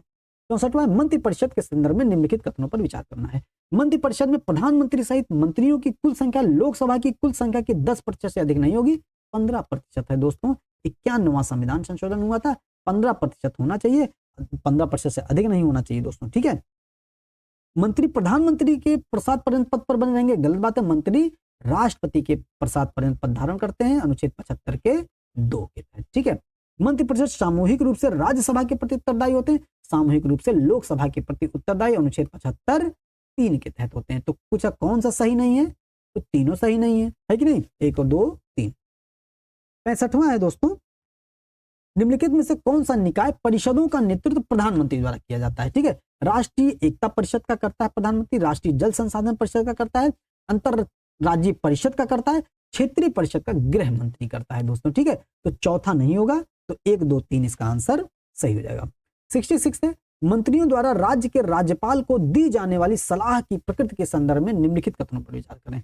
अनुच्छेद 163 में राज्यपाल के विवेकानुसार किए जाने वाले कृत्यों को छोड़कर अन्य कार्यों में सहायता और सलाह के लिए मुख्यमंत्री के नेतृत्व वाली मंत्रिपरिषद का प्रावधान किया गया, बिल्कुल सत्य स्टेटमेंट, अनुच्छेद 163 में है ये चीजें। कोई विषय राष्ट्रपति के विवेकाधीन है या नहीं, इसके संबंध में राज्यपाल का निर्णय अंतिम होता है दोस्तों, ये भी सत्य स्टेटमेंट है और ये भी हम लोग पढ़ चुके हैं, अनुच्छेद 200 के तहत और 201 के तहत दोस्तों, ठीक है। तो कौन सा सही है, 1 और 2 दोनों सही है। 67 है, 91वां संविधान संशोधन 2003 के संदर्भ में निम्नलिखित कथनों पर विचार करना है। किसी राज्य की मंत्रिपरिषद में मुख्यमंत्री सहित मंत्रियों की कुल संख्या उस राज्य की विधानसभा की कुल शक्ति की 10% से अधिक नहीं, 15% से अधिक नहीं होनी चाहिए और न्यूनतम 12 होनी चाहिए दोस्तों, ठीक है, ये ध्यान देना है। उसने विभाजन के आधार पर दल बदल का संरक्षण प्रदान किया है, ये गलत हो जाएगा। विभाजन के आधार पर दल बदल का संरक्षण नहीं, पूरा जब दल विलय हो जाएगा तब उस आधार पर दल बदल को संरक्षण प्रदान किया गया है, ठीक है। तो कौन सा सही है, ना तो 1 ना तो 2 सही है। 68 निम्नलिखित कथनों पर विचार करना है। लोकसभा तथा विधानसभा की चुनाव प्रक्रिया हेतु first past the post system के आधार पर है, ठीक है, सही है। First past the post system में अन्य प्रत्याशियों की तुलना में जिसे अधिक वोट प्राप्त होते हैं, मतों का बहुमत प्राप्त होता है, उसे ही विजयी घोषित किया जाता है, ठीक है। सत्य स्टेटमेंट, कौन सा कथन सही है, तो दोनों सही है। इसमें यह नहीं देखा जाता आपको 50% मिलेगा, जो ज्यादा पा गया वही जीत जाता है दोस्तों, ठीक है। तो 68 का दोनों सही हो जाएगा। 69 समानुपातिक प्रतिनिधित्व प्रणाली के विषय में निम्नलिखित कथनों पर विचार करना है। इसमें राजनीतिक दल को प्राप्त मत के अनुपात में सीटों का आवंटन होता है, सही बात है दोस्तों, ठीक है। राजनीतिक दल को प्राप्त मत के अनुपात में सीटों का आवंटन होता है, सही स्टेटमेंट है। मतदाता राजनीतिक दल को मत देते हैं, उसके प्रत्याशी को नहीं, मतलब समानुपातिक प्रतिनिधित्व प्रणाली की बात कर रहा है, तो ये भी सत्य है। भारत में राष्ट्रपति, उपराष्ट्रपति, राज्यसभा और राज्यों की विधानसभा का चुनाव इस प्रणाली के आधार पर होता है। गलत स्टेटमेंट है दोस्तों, ठीक है। समानुपातिक प्रतिनिधित्व प्रणाली के आधार पर राष्ट्रपति का होता है, उपराष्ट्रपति का होता है, राज्यसभा का होता है, विधानसभा का नहीं होता। विधानसभा का प्रत्यक्ष निर्वाचन के आधार पर होता है, ठीक है। तो कौन सा कथन सही है? तो 1, 2 केवल सही है, 3 नहीं सही है, ठीक। 70th है, मंत्रिपरिषद के संदर्भ में विचार करना है। मंत्रिपरिषद संसद के प्रति सामूहिक रूप से उत्तरदायी होती है, अनुच्छेद 75 3 में है, सही है। यदि मंत्रिपरिषद के किसी एक मंत्री के विरुद्ध भी अविश्वास प्रस्ताव पारित हो जाए तो संपूर्ण मंत्रिपरिषद को त्याग पत्र देना पड़ता है, ये भी सत्य स्टेटमेंट है। तो कौन सा कथन सत्य है? तो 1 और 2 दोनों सत्य है। 71वां है, निम्नलिखित कथनों पर विचार करना। मौलिक अधिकार और नीति निदेशक तत्व तो एक दूसरे के पूरक हैं। सत्य, एक दूसरे के पूरक केशवानंद भारती केस में कहा गया, मिनर्वा मिल्स में भी कहा गया है, ठीक है, एक दूसरे के पूरक हैं। मौलिक अधिकार निर्देशात्मक होते हैं, वहीं नीति निदेशक तत्व तो केवल आदेशात्मक होते हैं। गलत बात है दोस्तों, मौलिक, अभी पीछे मिल चुका था ये, मौलिक अधिकार आदेशात्मक होते हैं और नीति निदेशक तत्व तो निर्देशात्मक होते हैं। क्योंकि मौलिक अधिकार बाध्य स्वरूप हमको प्राप्त होते हैं, हमको प्राप्त ही होते हैं, राज्य को हमको देना ही है मौलिक अधिकार। लेकिन नीति निदेशक तत्व में तहत दिए प्रावधान राज्य के कर्तव्य हैं, राज्यों के विवेक के अनुसार निर्धारित होते हैं। इसको हम ऐसे समझ सकते हैं, जब हम लोग छोटे होते हैं बचपन में, जो पिताजी की बात होती है, घर वालों की बात होती है, माता जी की बात होती है, वो हमारे लिए क्या होती है? आदेशात्मक होती है। हम लोगों को मानना ही मानना होता है, आदेश होता है वो, है कि नहीं। हम लोग उसको उस अवस्था में होते हैं, हम लोग उसको आदेश के रूप में लेते हैं। लेकिन जैसे जैसे उम्र बढ़ती है, 30 साल 35 साल के बाद जो है उनके जो आदेश नहीं होते हैं, निर्देश हो जाते हैं, मानो ना मानो, है कि नहीं। ये उम्र का दोष है दोस्तों, है कि नहीं। तो ये सब चीजें होती हैं प्रैक्टिकल, ठीक। तो ये चीज हो गई। मौलिक अधिकार विशेष रूप से व्यक्ति के अधिकारों को संरक्षित करते हैं, जबकि नीति निदेशक तत्व संपूर्ण समाज के हित के लिए प्रावधान करते हैं। सत्य स्टेटमेंट है, 1 और 3 इसका सही हो जाएगा दोस्तों, ठीक है। 72वां है, व्यवसाय सलाहकार समिति BAC के संबंध में निम्नलिखित कथनों पर विचार करना। यह एक तदर्थ समिति है। तदर्थ समिति दोस्तों नहीं, यह एक अस्थायी समिति है दोस्तों, ठीक है, ध्यान देना है। लोकसभा और राज्यसभा के लिए अलग अलग BAC हैं, यह सत्य स्टेटमेंट है। यह घर के कार्यक्रम और समय सारणी को नियंत्रित, घर नहीं दोस्तों, सत्र के, विधानसभा, लोकसभा, राज्यसभा के कार्यक्रम और सारणी को नियंत्रित करता, तो ये भी गलत हो जाएगा। प्रधानमंत्री BAC के प्रमुख होते हैं, गलत स्टेटमेंट हो जाएगा। प्रधानमंत्री नहीं होते, स्पीकर होते हैं या राज्यसभा के सभापति हो जाते हैं, ठीक है। तो पूछा कौन सा सही है, तो केवल और केवल 2 सही हो जाएगा इसका, ठीक है। 73वां है, राष्ट्रपति संसद द्वारा पारित विधेयकों पर अपने वीटो की शक्ति का प्रयोग कर सकता है। सही बात है, लेकिन निम्नलिखित में से कौन सा भारत के राष्ट्रपति की वीटो शक्तियां हैं? संदिग्ध वीटो दोस्तों, पूर्ण वीटो है, अत्यंतिक वीटो है, संदिग्ध पॉकेट वीटो भी है, देखिए, पूर्ण वीटो है, पॉकेट वीटो है। योग्य वीटो नहीं है दोस्तों, योग्य वीटो को विशेषित वीटो कहते हैं और संदिग्ध वीटो को दोस्तों निलंबनकारी वीटो कहते हैं। तो 1, 2 और 4 इसका सही हो जाएगा दोस्तों, ठीक है। तो 1, 2, 4 इसका सही हो जाएगा। 74 है, अनुच्छेद 266 भारत के सार्वजनिक खाते के लिए प्रदान करता है, मतलब 266 लोक लेखा निधि है दोस्तों, ठीक है। भारत के सार्वजनिक खाते के संबंध में निम्नलिखित कथनों में से कौन सा कथन सही है? मतलब 266 में संचित निधि भी आ जाता है, लोक लेखा निधि, लेकिन क्या सार्वजनिक खाते के संदर्भ में बात करना, मतलब लोक लेखा निधि के संदर्भ। इसमें भविष्य निधि, बचत जमा, भारत सरकार द्वारा उठाए गए ऋण शामिल, गलत बात है। भविष्य निधि शामिल होती है, बचत जमा हम लोगों की शामिल होती है, लेकिन भारत सरकार के द्वारा जो ऋण होता है वो संचित निधि में शामिल होता है, ना कि सार्वजनिक खाते में, ना कि लोक लेखा निधि में, ठीक है। इस खाते से भुगतान संसदीय विनियोग के बिना किया जा सकता है, सत्य स्टेटमेंट है। यह खाता कार्यकारी कार्रवाई द्वारा संचालित होता है, सत्य स्टेटमेंट है। तो B और C इसका मतलब 2 और 3 इसका सही हो जाएगा। 75वां है, लोकसभा के चुनाव के लिए आनुपातिक प्रतिनिधित्व की प्रणाली को संविधान निर्माताओं द्वारा पसंद क्यों नहीं किया गया? ठीक है, यह अत्यधिक महंगा है, सत्य है, इसलिए नहीं पसंद किया गया। यह द्विचुनाव आयोजित करने के लिए कोई भी गुंजाइश देने पर विचार करता है। दोस्तों, इसका जो इंग्लिश वर्जन है वो कोई भी गुंजाइश देने पर विचार नहीं करता है, ये होता तो ये भी सही हो जाता। हालांकि इन्होंने इसको जो है दोस्तों सही माना है, कोई भी गुंजाइश नहीं देता द्विचुनाव पर, इसलिए अनुपातिक प्रतिनिधित्व को भारत में नहीं अपनाया गया है। यह समाज के सभी वर्गों को उनकी संख्या के अनुपात में प्रतिनिधित्व प्राप्त करने की अनुमति देने पर विचार करता है। ये अनुपातिक प्रतिनिधित्व के आधार पर तो सही है। ये दोस्तों ये तो अच्छी बात है ना, ये अच्छी बात है कि समाज के सभी वर्गों का प्रतिनिधित्व हो। तो अगर अच्छी बात होगी तो क्या संविधान निर्माता इसको पसंद नहीं करेंगे? ऐसा नहीं था, तो ये वाला नहीं होगा। ये अपनाने का कारण होता है, ये ना अपनाने का कारण नहीं था। ना अपनाने का कारण दोस्तों अत्यधिक महंगा था। जो नकारात्मक चीजें वो ना अपनाने का कारण थी। ठीक है, इसका स्वतंत्रता के दौरान भारतीयों का बड़ा हिस्सा निरक्षर रहा था, तो ये भी स्टेटमेंट सत्य है। तो 1, 2 और 4 इसका सही हो जाएगा दोस्तों। ठीक है, 76 है, संसदीय समितियों के संदर्भ में निम्नलिखित कथनों पर विचार करें। वे संवैधानिक निकाय नहीं है, वे संविधानेतर निकाय है दोस्तों। ठीक है, वे राष्ट्रपति द्वारा समय और परिस्थितियों की आवश्यकता के अनुसार निर्धारित किए जाते हैं। गलत है, राष्ट्रपति नहीं है, संसद हो जाएगा दोस्तों इसका। ठीक है, तो कौन सा सही है? ना तो 1 ना तो 2 सही है इसका दोस्तों। ठीक है, 77 तक राज्यसभा के उपसभापति के बयानों पर विचार करें। वह राज्यसभा के सभापति के अधीनस्थ होता है, अधीनस्थ नहीं होता है दोस्तों। ठीक है, राज्यसभा के सभापति का अधीनस्थ नहीं होता है। वह भारत के राष्ट्रपति को एक लिखित इस्तीफा देकर अपना कार्यालय खाली कर सकता है। सभापति को देगा वो, उपराष्ट्रपति को नहीं देगा, ना राष्ट्रपति को नहीं देगा, सभापति को देगा वो। वह राज्यसभा के लिए सीधे जिम्मेदार होता है, ये सत्य है। तो कौन सा सही हो जाएगा? तो केवल और केवल 3 सही हो जाएगा। 78 है, उपराष्ट्रपति को राज्यसभा में पारित एक प्रस्ताव द्वारा हटाया जा सकता है जिसमें विशेष बहुमत की आवश्यकता होती है, अर्थात हटाने की इस मामले को प्रभावी बहुमत की आवश्यकता होती है। सत्य स्टेटमेंट है। तो प्रभावी बहुमत का गठन क्या है?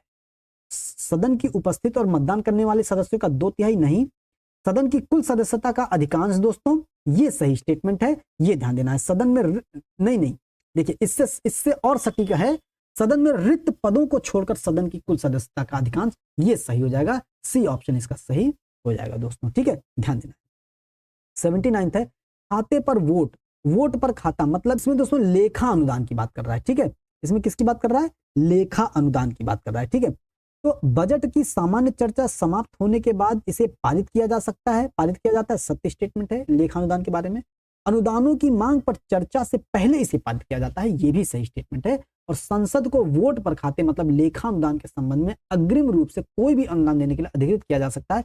सत्य स्टेटमेंट है। इसको केवल 2 माह के लिए और कुल बजट का केवल 1/6 भाग ही आवंटित किया जा सकता है लेखा अनुदान में दोस्तों। ठीक है, तो कौन सा कथन सही है? तो तीनों सही है दोस्तों। ठीक है, 80वां है, 10वीं अनुसूची के तहत किसी राज्य की विधायिका के सदस्य को अयोग्य घोषित करने की शक्तियां किसके पास है? तो 10वीं अनुसूची के तहत दल बदल के आधार पर अध्यक्ष या सभापति को है दोस्तों। ठीक है, 81वां मनी बिल के बारे में बताइए, मतलब अनुच्छेद 110 धन विधेयक।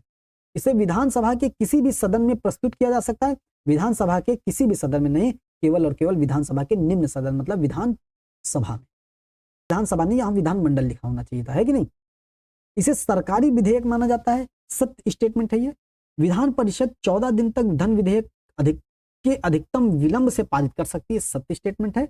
राज्यपाल को इस विधेयक के संबंध में संदिग्ध वीटो प्राप्त है। गलत बात है दोस्तों, इसको संदिग्ध वीटो नहीं प्राप्त है। तो कौन सा सही हो जाएगा? केवल 2 और 3 इसका सही हो जाएगा।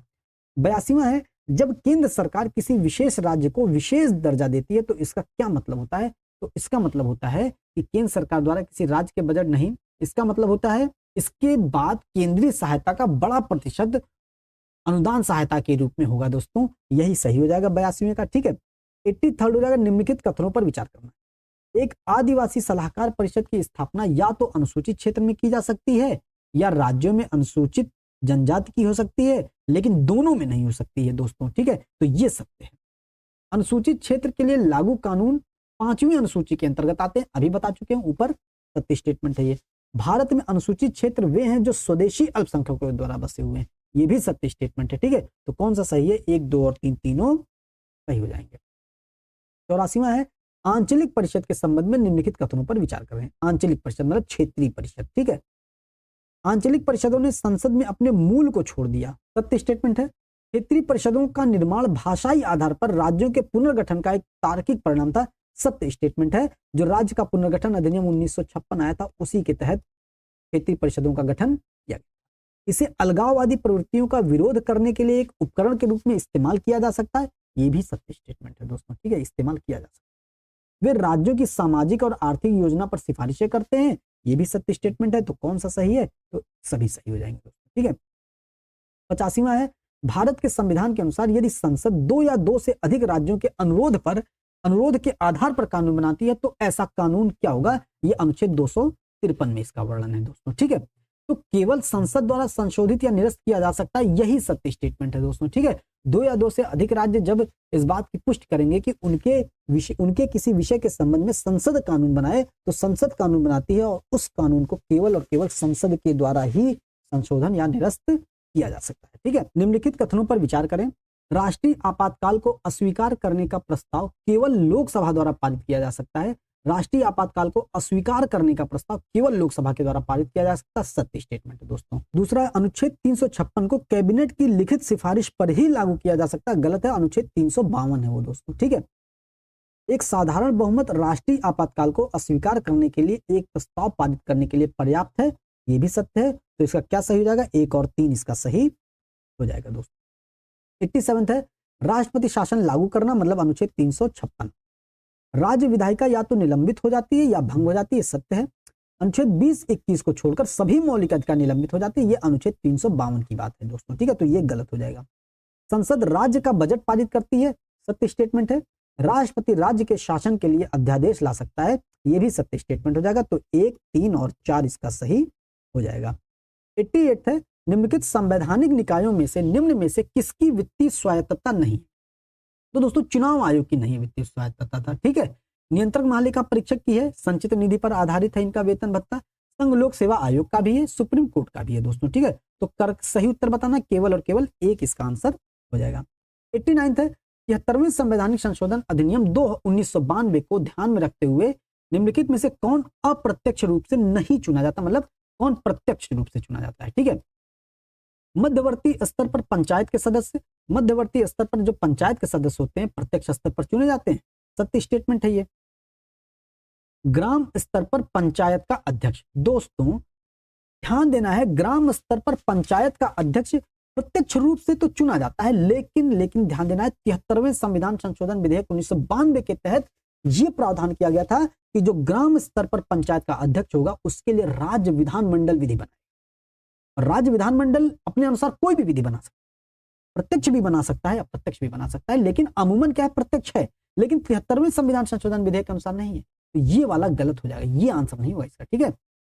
जिला स्तर पर एक पंचायत का अध्यक्ष होगा, ये भी प्रत्यक्ष रूप, जिला स्तर पर जो पंचायत का अध्यक्ष होता है वो प्रत्यक्ष चुना जाता है, प्रत्यक्ष नहीं चुना जाता है, वो अप्रत्यक्ष रूप से चुना जाता है, ठीक है। तो इसका केवल और केवल 1 आंसर सही हो जाएगा इस पर दोस्त, ठीक है। 90 निम्नलिखित में से कौन सा संवैधानिक निकाय है? संयुक्त राज्य लोक सेवा आयोग संवैधानिक निकाय है दोस्तों, सही है। भाषाई अल्पसंख्यक के लिए विशेष अधिकारी अनुच्छेद 350 बी में है, ये भी है। अटॉर्नी जनरल, ये भी है, अनुच्छेद 148 से 151। सॉलिसिटर जनरल नहीं है दोस्तों, सॉलिसिटर जनरल अटॉर्नी जनरल का अधीनस्थ होता है। तो इसमें 1, 2 और 3 तीनों हो जाएंगे दोस्तों, चौथा नहीं होगा। 91 है, एससी का राष्ट्रीय आयोग अनुच्छेद 338 के तहत स्थापित किया गया है। यह निम्नलिखित में से किस समुदाय के लिए संवैधानिक और कानूनी सुरक्षा उपायों से संबंधित मामलों की जांच करने का अधिकार देता है?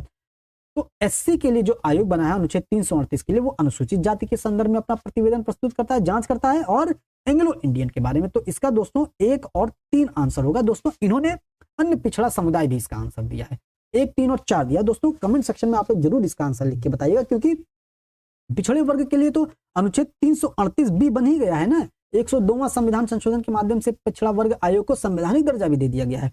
तो पिछड़े वर्ग से संबंधित जो भी मामले होंगे, उनकी जांच होगी, सिफारिशें होंगी, वो अनुच्छेद 338 बी के तहत है, पिछड़ा वर्ग आयोग, ना कि एससी आयोग दोस्तों, ठीक है, ध्यान दीजिएगा। तो इस अनुसार तो अनुच्छेद इसका 1 और 3 सही होना चाहिए। बाकी आप लोग इसका कमेंट सेक्शन में आंसर जरूर लिख के बताइएगा। 92 है, 74वें संविधान संशोधन अधिनियम 1992 के तहत संवैधानिक रूप से अनिवार्य निकाय कौन से हैं? तो राज्य वित्त आयोग ठीक है, राज्य चुनाव आयोग ठीक है, जिला योजना समिति दोस्तों ये भी ठीक है, 248 ये 243 जेड में है जिला योजना समिति, ठीक है। ग्राम सभा नहीं है दोस्तों, ग्राम सभा 73वें में है, 74वें में नहीं है, ठीक है। 1, 2, 3 ये सब चीजें हमको ध्यान देनी पड़ती हैं दोस्तों, ठीक। 93 74वें संविधान संशोधन अधिनियम 1992 के अनुसार नगर पालिका के दायरे में 18 कार्यात्मक वस्तुएं रखी गई हैं, मतलब 18 विषय रखे गए हैं। उन वस्तुओं में से कौन सी वस्तुएं संबंधित राज्य सरकार द्वारा शहरी स्थानीय निकायों के लिए अनिवार्य है? भूमि के उपयोग और भवन के निर्माण का विनियमन दोस्तों अनिवार्य बता रहा है, अनिवार्य पूछ रहा है, ठीक है। तो दोस्तों ये ध्यान देना है, राज्य सरकार द्वारा अनिवार्य रूप से शहरी स्थानीय निकायों को देना ये अनिवार्य नहीं है दोस्तों, ठीक है। मतलब सौंपना, राज्य सरकार द्वारा शहरी स्थानीय निकायों को सौंपना ये अनिवार्य नहीं है कि राज्य सरकार ये काम अनिवार्यतः सौंपेगी इस शहरी स्थानीय निकायों को, ये कहीं नहीं लिखा गया है। तो भूमि के उपयोग और भवन का निर्माण का विनियमन ये नहीं है दोस्तों। घरेलू औद्योगिक वाणिज्य प्रयोजनों के लिए पानी की आपूर्ति, ये भी नहीं है दोस्तों। अग्नि सेवाएं, ये भी नहीं है। तो उपरोक्त में से कोई नहीं इसका आंसर हो जाएगा। 94वां है, भारत के संविधान के अनुसार निम्नलिखित में से कौन सा कथन सही है? सर्वोच्च न्यायालय में सभी कार्यवाही या तो अंग्रेजी भाषा में या हिंदी भाषा में आयोजित की जानी चाहिए। गलत बात है। सर्वोच्च न्यायालय, उच्च न्यायालय और संसद की सभी कार्यवाहियां अंग्रेजी भाषा में ही होंगी दोस्तों, ठीक है। तो ये गलत हो जाएगा। सभी बिल, अध्यादेश, आदेश, नियम, विनियम, उपनियम आदि के आधिकारिक ग्रंथों को अंग्रेजी भाषा में अनिवार्य रूप से प्रकाशित किया जाना चाहिए। सत्य स्टेटमेंट है ये, ठीक है। तो केवल और केवल 2 सही हो जाएगा। 95वां है, केंद्रीय प्रशासनिक न्यायाधिकरण मतलब अनुच्छेद 323 का दोस्तों, ठीक है, ध्यान देना है। का और खा नहीं, का में ही है केंद्रीय प्रशासनिक प्राधिकरण दोस्तों, ठीक है। अनुच्छेद भाग 14 का में कौन सा सदस्य शामिल नहीं है दोस्तों, ठीक है। रक्षा सेवाओं के नागरिक कर्मचारी दोस्तों ये शामिल हैं। नागरिक कर्मचारी को छोड़कर रक्षा बल के सदस्य नहीं शामिल हैं। सर्वोच्च न्यायालय के अधिकारी और सेवक, सर्वोच्च न्यायालय के अधिकारी और सेवक भी नहीं शामिल हैं। और पूछा कौन सा नहीं शामिल है? संसद के सचिवालय कर्मचारी भी नहीं शामिल है। तो शामिल कौन होते हैं? केवल रक्षा सेवाओं के नागरिक कर्मचारी शामिल होते हैं, ठीक है, ध्यान देना है। इसलिए 2, 3, 4 इसका आंसर हो जाएगा, ठीक। 96 है, भारत के संविधान के तहत एंग्लो इंडियन के प्रावधान के बारे में निम्नलिखित कथनों पर विचार करना है। राष्ट्रपति को अनिवार्य रूप से एंग्लो इंडियन समुदाय के 2 सदस्यों को लोकसभा में मनोनीत करना होता है। गलत बात है, अनिवार्य नहीं। यदि एंग्लो इंडियन का पर्याप्त प्रतिनिधित्व नहीं है तो राष्ट्रपति एंग्लो इंडियंस को मनोनीत करेगा, अनिवार्य नहीं है, ठीक है। किसी राज्य के राज्यपाल एंग्लो इंडियन समुदाय के एक सदस्य को राज्य विधानसभा में नामित कर सकते हैं यदि समुदाय का पर्याप्त प्रतिनिधित्व नहीं है दोस्तों, ये सही है, ठीक है। तो केवल 2 सही हो जाएगा। लेकिन दोस्तों ऊपर एंग्लो इंडियंस वाले में अभी संवैधानिक संशोधन के माध्यम से एंग्लो इंडियंस का जो मनोनयन है उसको समाप्त कर दिया गया है दोस्तों, ठीक है, ध्यान देना है। 97 संविधान के अनुच्छेद 371 के संदर्भ में निम्नलिखित कथनों पर विचार करना है। अभी इसको बहुत अच्छे तरीके से समझा देंगे, समझ में आ जाएगा। इसमें कुछ राज्यों के लिए उनकी विशिष्ट सामाजिक और ऐतिहासिक परिस्थितियों के अनुरूप संविधान के कुछ विशेष अधिकारों की व्यवस्था करता है। सत्य स्टेटमेंट है। यह अनुच्छेद पूर्वोत्तर राज्यों के विशिष्ट इतिहास और संस्कृति वाली जनजातीय बहुल जनसंख्या निवासी स्थानों के लिए है, ये भी सत्य है। इस अनुच्छेद द्वारा मिले विशेषाधिकारों के द्वारा ये पूर्वोत्तर की जनजातियां अपनी सांस्कृतिक एवं इतिहास को बनाए रख सकती हैं, ये भी सत्य है। इन राज्यों में पूर्वोत्तर के असम, नागालैंड, मणिपुर, मिजोरम और अरुणाचल प्रदेश में शामिल हैं, ये भी सत्य स्टेटमेंट है। तो सही कौन सा हो जाएगा? उपर्युक्त सभी सही हो जाएंगे। अभी इसको समझाते हैं, इससे अगले क्वेश्चन में मिल जाएगा, ठीक है। ये 98 निम्नलिखित कथनों पर विचार करना है। मूल संविधान में अधिकरण के संबंध में विस्तृत रूप से व्याख्या की गई है। गलत है, मूल संविधान में नहीं, अधिकरणों की व्याख्या अनुच्छेद 323 का ख में की गई है, मतलब भाग 14 का में किया गया, मतलब 42वें संविधान संशोधन 1976 के द्वारा 1985 में जोड़ा गया है, ठीक है, ध्यान देना। अनुच्छेद 323 का जो कि प्रशासनिक अधिकरणों से संबंधित है तथा अनुच्छेद 323 का जो कि अन्य मामलों के अधिकरणों से संबंधित है, सत्य स्टेटमेंट है। तो कौन सा सही है? दोनों सही हो जाएंगे। 99 है, अनुच्छेद 371 का, 371 खा, 371 गा निम्नलिखित में से राज्यों में से किसके बारे में प्रावधान करता है?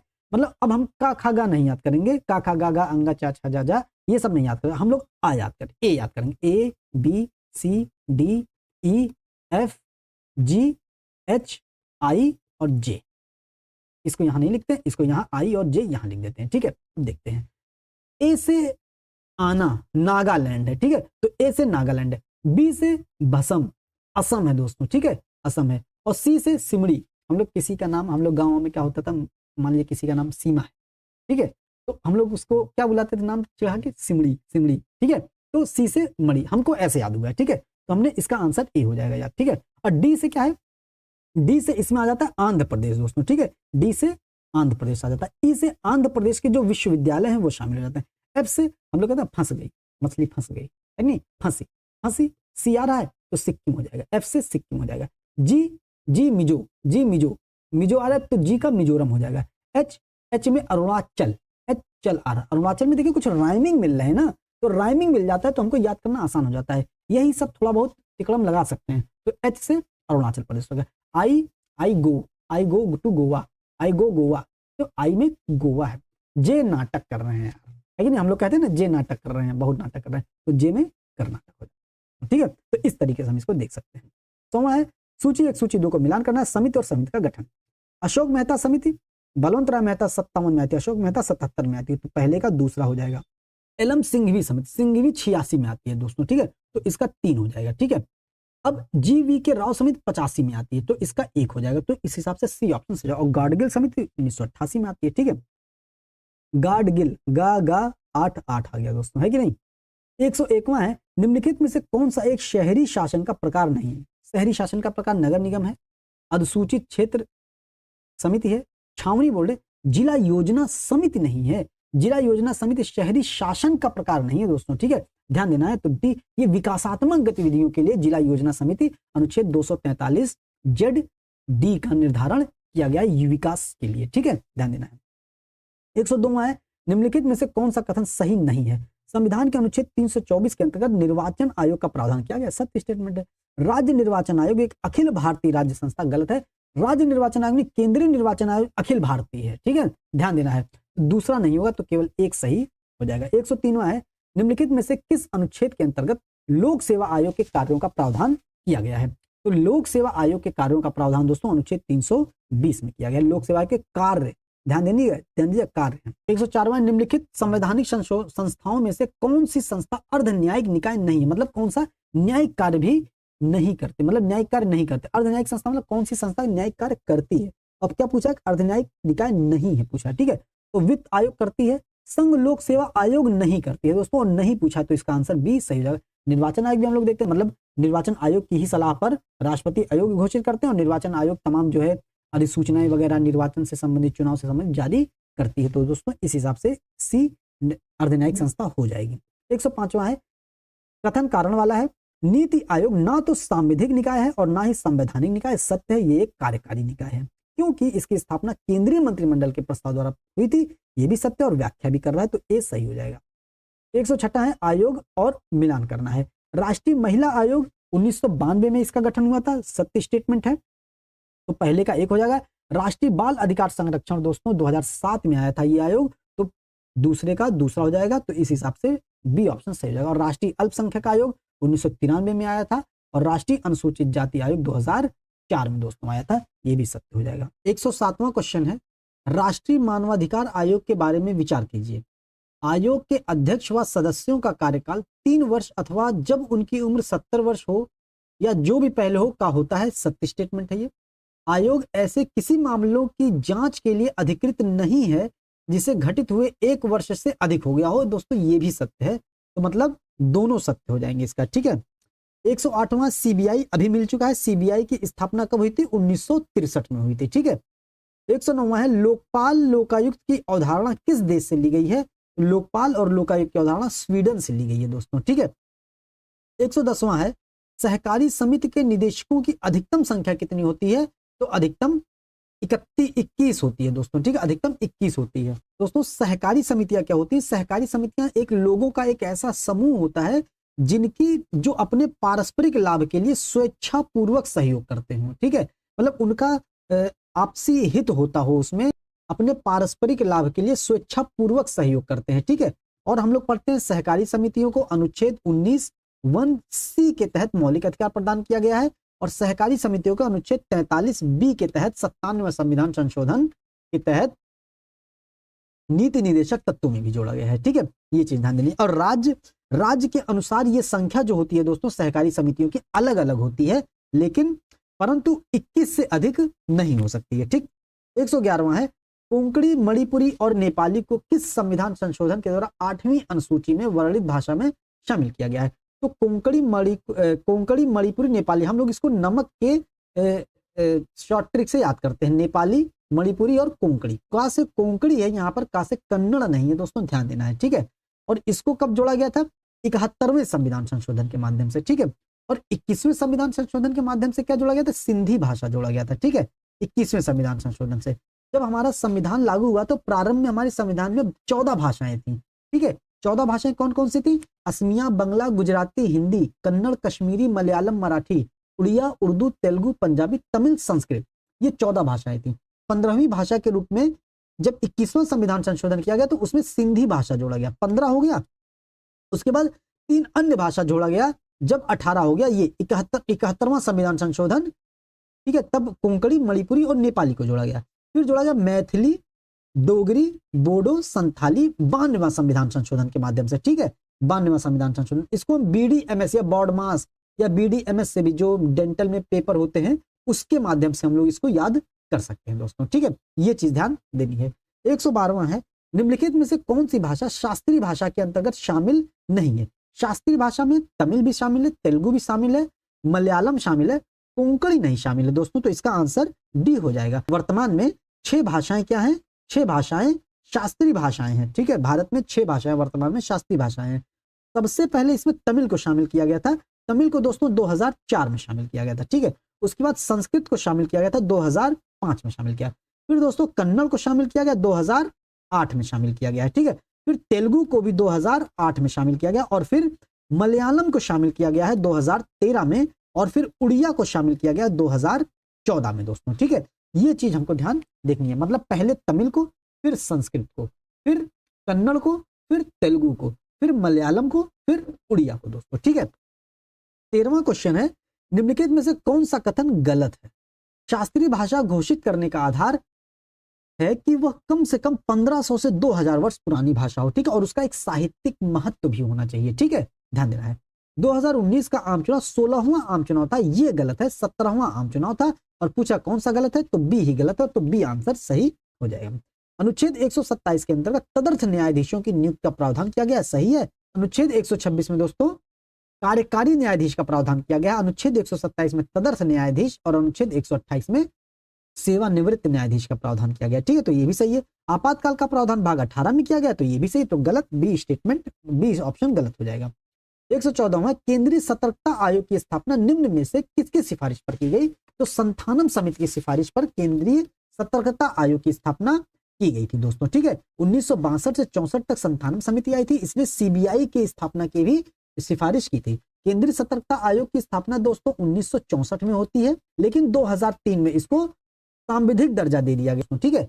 पोर्टफोलियो प्रणाली को संवैधानिक मान्यता किस अधिनियम के द्वारा प्राप्त हुई थी, तो 1861 के अधिनियम के तहत। ये सब चीजें हम लोग पॉलिटी के सेक्शन में पढ़ चुके हैं। 161वां है, अखिल भारतीय सेवाओं का जनक किसे माना जाता है। दोस्तों सरदार वल्लभ भाई पटेल को माना जाता है। कार्नवालिस को नागरिक सिविल सेवाओं का जनक माना गया था ब्रिटिश भारत में दोस्तों, ठीक है। 117वां, क्षेत्रीय परिषद की स्थापना निम्नलिखित में से किसके द्वारा हुई है। तो क्षेत्रीय परिषद की स्थापना दोस्तों जब राज्य पुनर्गठन अधिनियम 1956 आया था 7वां संवैधानिक संशोधन के माध्यम से, तो दोस्तों इसका क्षेत्रीय परिषद की स्थापना की गई थी दोस्तों, ठीक है। 118वां, केंद्रीय सूचना आयोग की स्थापना कब हुई। तो केंद्रीय सूचना आयोग दोस्तों स्थापना 2005 में हुई थी, ठीक है। 119वां, राज्य सूचना आयोग में मुख्य सूचना आयुक्त एवं अन्य सूचना आयुक्तों की अधिकतम संख्या कितनी हो सकती है। तो अधिकतम संख्या दोस्तों 10 हो सकती है। राज्य सूचना आयोग की भी और केंद्रीय सूचना आयोग की भी अधिकतम संख्या 10 हो सकती है। 120वां, निम्नलिखित में से कौन राज्य आपदा प्रबंधन का प्राधिकरण का अध्यक्ष होता है।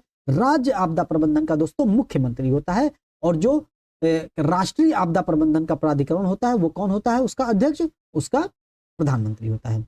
121वां, केंद्रीय सतर्कता आयोग अधिनियम 2003 के तहत केंद्रीय अन्वेषण ब्यूरो CBI के निर्देशक के कार्यकाल को कितनी अवधि निर्धारित की गई है। तो 2 वर्ष अवधि को निर्धारित किया गया है। मतलब ये ध्यान देना है, जो CBI होता है दोस्तों वो केंद्रीय सतर्कता आयोग, सेंट्रल विजिलेंस कमीशन के अधीनस्थ कार्य करता है, मतलब के अंडर के नियंत्रण में कार्य करता है, ठीक है। 122वां, केंद्रीय सतर्कता आयोग को निम्नलिखित में से किस वर्ष सांविधिक दर्जा दिया गया था।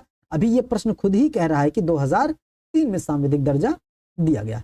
123वां है, भारतीय संविधान की प्रस्तावना के संदर्भ में निम्नलिखित में से कौन सा सही क्रम है। अब देखना है, ध्यान दीजिएगा कौन सा सही क्रम है।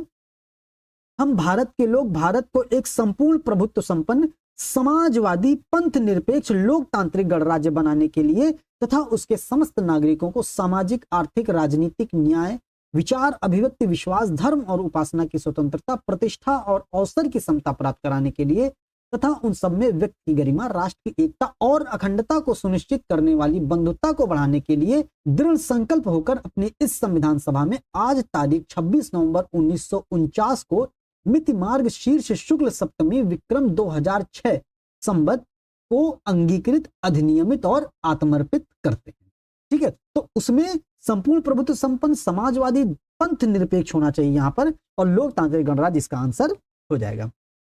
124वां है, भारतीय संविधान की प्रस्तावना को निम्नलिखित में से किसने संविधान का परिचय पत्र कहा। तो पा से परिचय, पा से पत्र और पा से पालकी वाला ने कहा दोस्तों, ठीक है। और कन्हैया लाल मणिक लाल मुंशी ने दोस्तों राजनीतिक जन्म पत्री कहा। अब मुंशी जी तो पत्री वत्री कहेंगे, तो राजनीतिक जन्म पत्री कहा दोस्तों, ठीक है, ये ध्यान देना है। और ठाकुर बाबा थे, एक ठाकुर बाबा, मतलब ठाकुर बाबा मतलब ठाकुरदास भार्गव, ठाकुरदास भार्गव ने इसे संविधान की आत्मा कहा, ठीक है, ये चीज ध्यान देनी। और ननी पालकी वाला ने परिचय पत्र कहा था। और जो बेरूबारी मामले में जो न्यायाधीश थे, कौन थे वो? गजेंद्र गडकर। गजेंद्र गडकर ने क्या बोला था कि ये संविधान निर्माताओं के मस्तिष्क के विचारों को जानने की कुंजी है, इसको प्रस्तावना को, ठीक है। तो ये चीजों क्वेश्चन में पूछा जाता है। 125 से निम्नलिखित में से किस वाद में उच्चतम न्यायालय ने भारतीय संविधान की प्रस्तावना को संविधान का भाग माना? तो संविधान का भाग माना था दोस्तों केशवानंद भारती ने माना था, और एसआर बोम्मई केस ने भी माना था। इन्होंने एसआर बोम्मई आंसर दिया, लेकिन सबसे पहले केशवानंद भारती ने माना था, ठीक है। 126वां, किसी व्यक्ति की स्वतंत्रता को निम्नलिखित में से कौन सा कथन सर्वोत्तम रूप में व्यक्त करता है? व्यक्ति पर बाह्य प्रतिबंधों का अभाव, सही बात है। व्यक्ति की आत्म अभिव्यक्ति की योग्यता का विस्तार, ये भी सही है। अपनी संभावनाओं का विकास, ये भी सही है। अपनी रचनात्मकता का विकास, ये भी सही है। तो सही उत्तर कौन सा हो जाएगा? सभी सही हो जाएंगे, 1 2 3 4। 127वां है, भारतीय संविधान के कार्यों में निम्नलिखित में से कौन सा सम्मिलित है? भारतीय संविधान के कार्यों में सरकार पर प्रतिबंध आरोपित करता है, सत्य है। नागरिकों पर भी प्रतिबंध आरोपित करता है, सत्य है।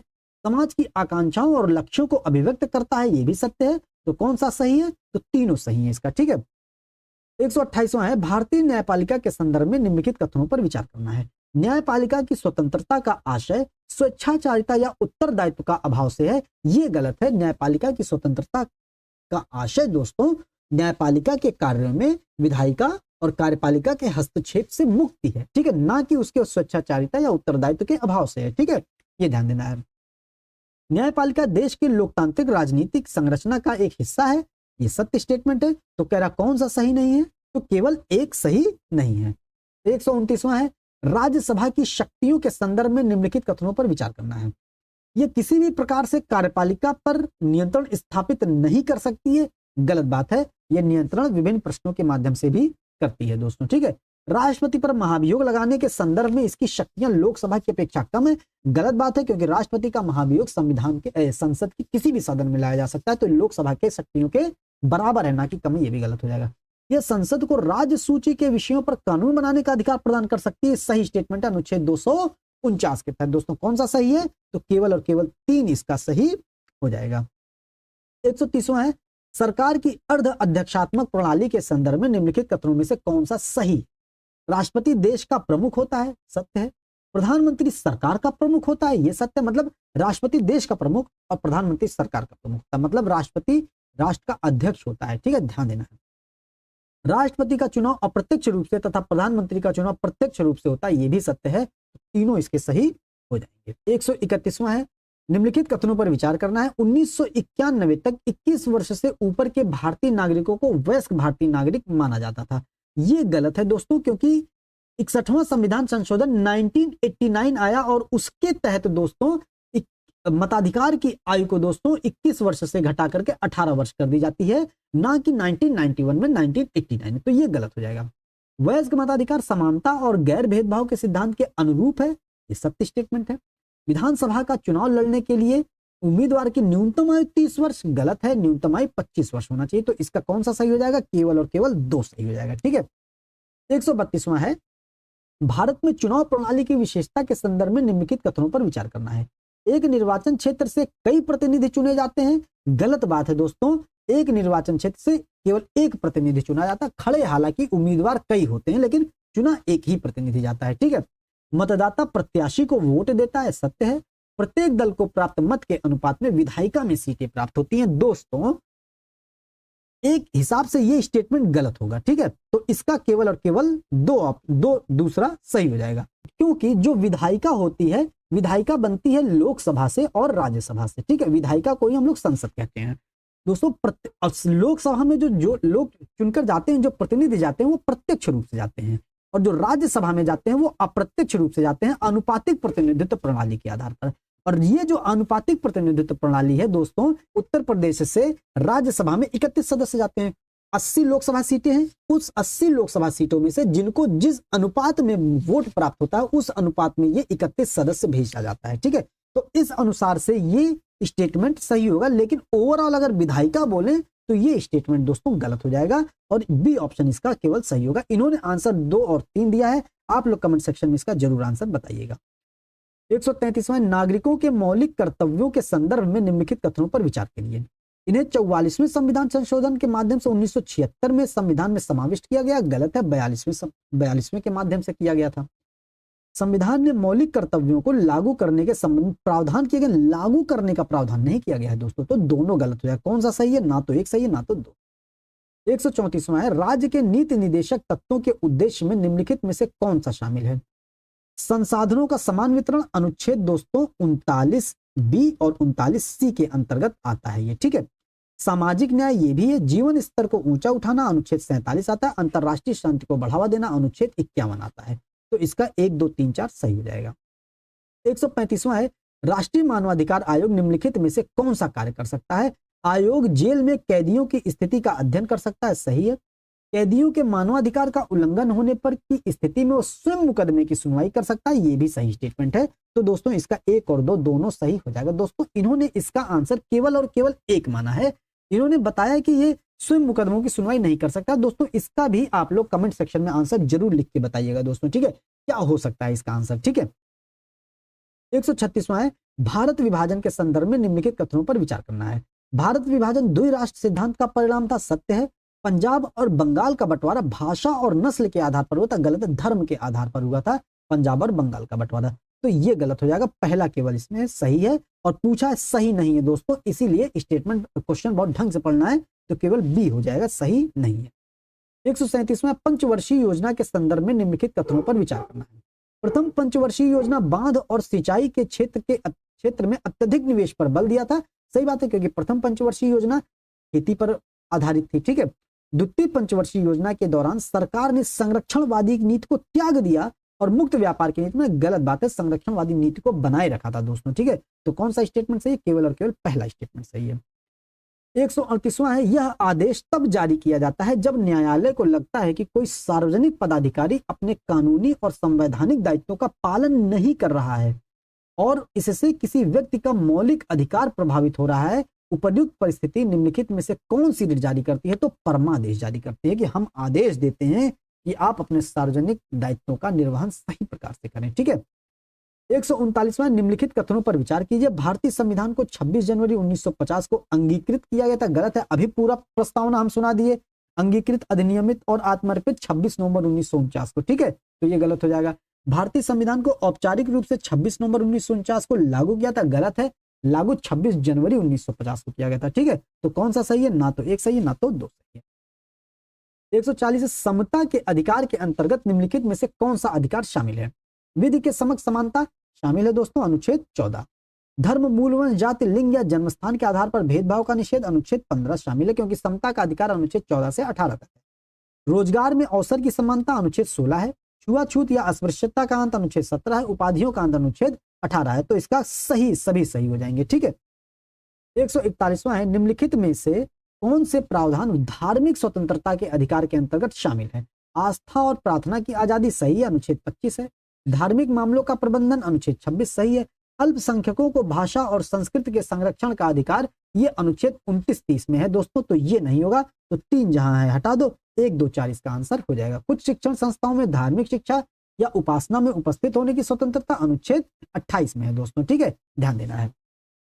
142वां, मान लीजिए कि आप एक कपड़ा व्यापारी हैं और आप अपने व्यवसाय में परिवर्तन करना चाह रहे हैं, तब भारतीय संविधान के किस अनुच्छेद के तहत आपको कोई भी व्यवसाय चुनने की स्वतंत्रता है? तो अनुच्छेद 19(1) जी के तहत। ठीक है, जी मतलब जीविका।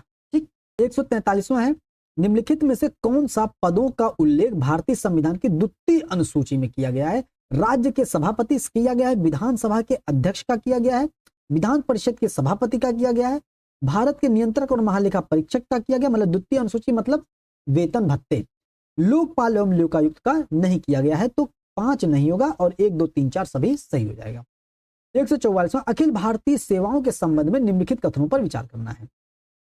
इन सेवाओं के निर्माण की प्रक्रिया को संविधान के अनुच्छेद 312 में स्पष्ट किया गया। सही है, जब राज्यसभा ये मतलब राज्यसभा जो है अपने विशेष बहुमत से यह पारित करेगी कि अब एक नए अखिल भारतीय सेवाओं की आवश्यकता है, तब संसद इसको इस संबंध में प्रस्ताव पास करके नई अखिल भारतीय सेवाओं का सृजन कर सकती है दोस्तों। ठीक है, तो पहला सही हो जाएगा। अखिल भारतीय सेवा अधिनियम 1950 में पारित किया गया था, गलत बात है ये दोस्तों, 1951 में पारित किया गया था।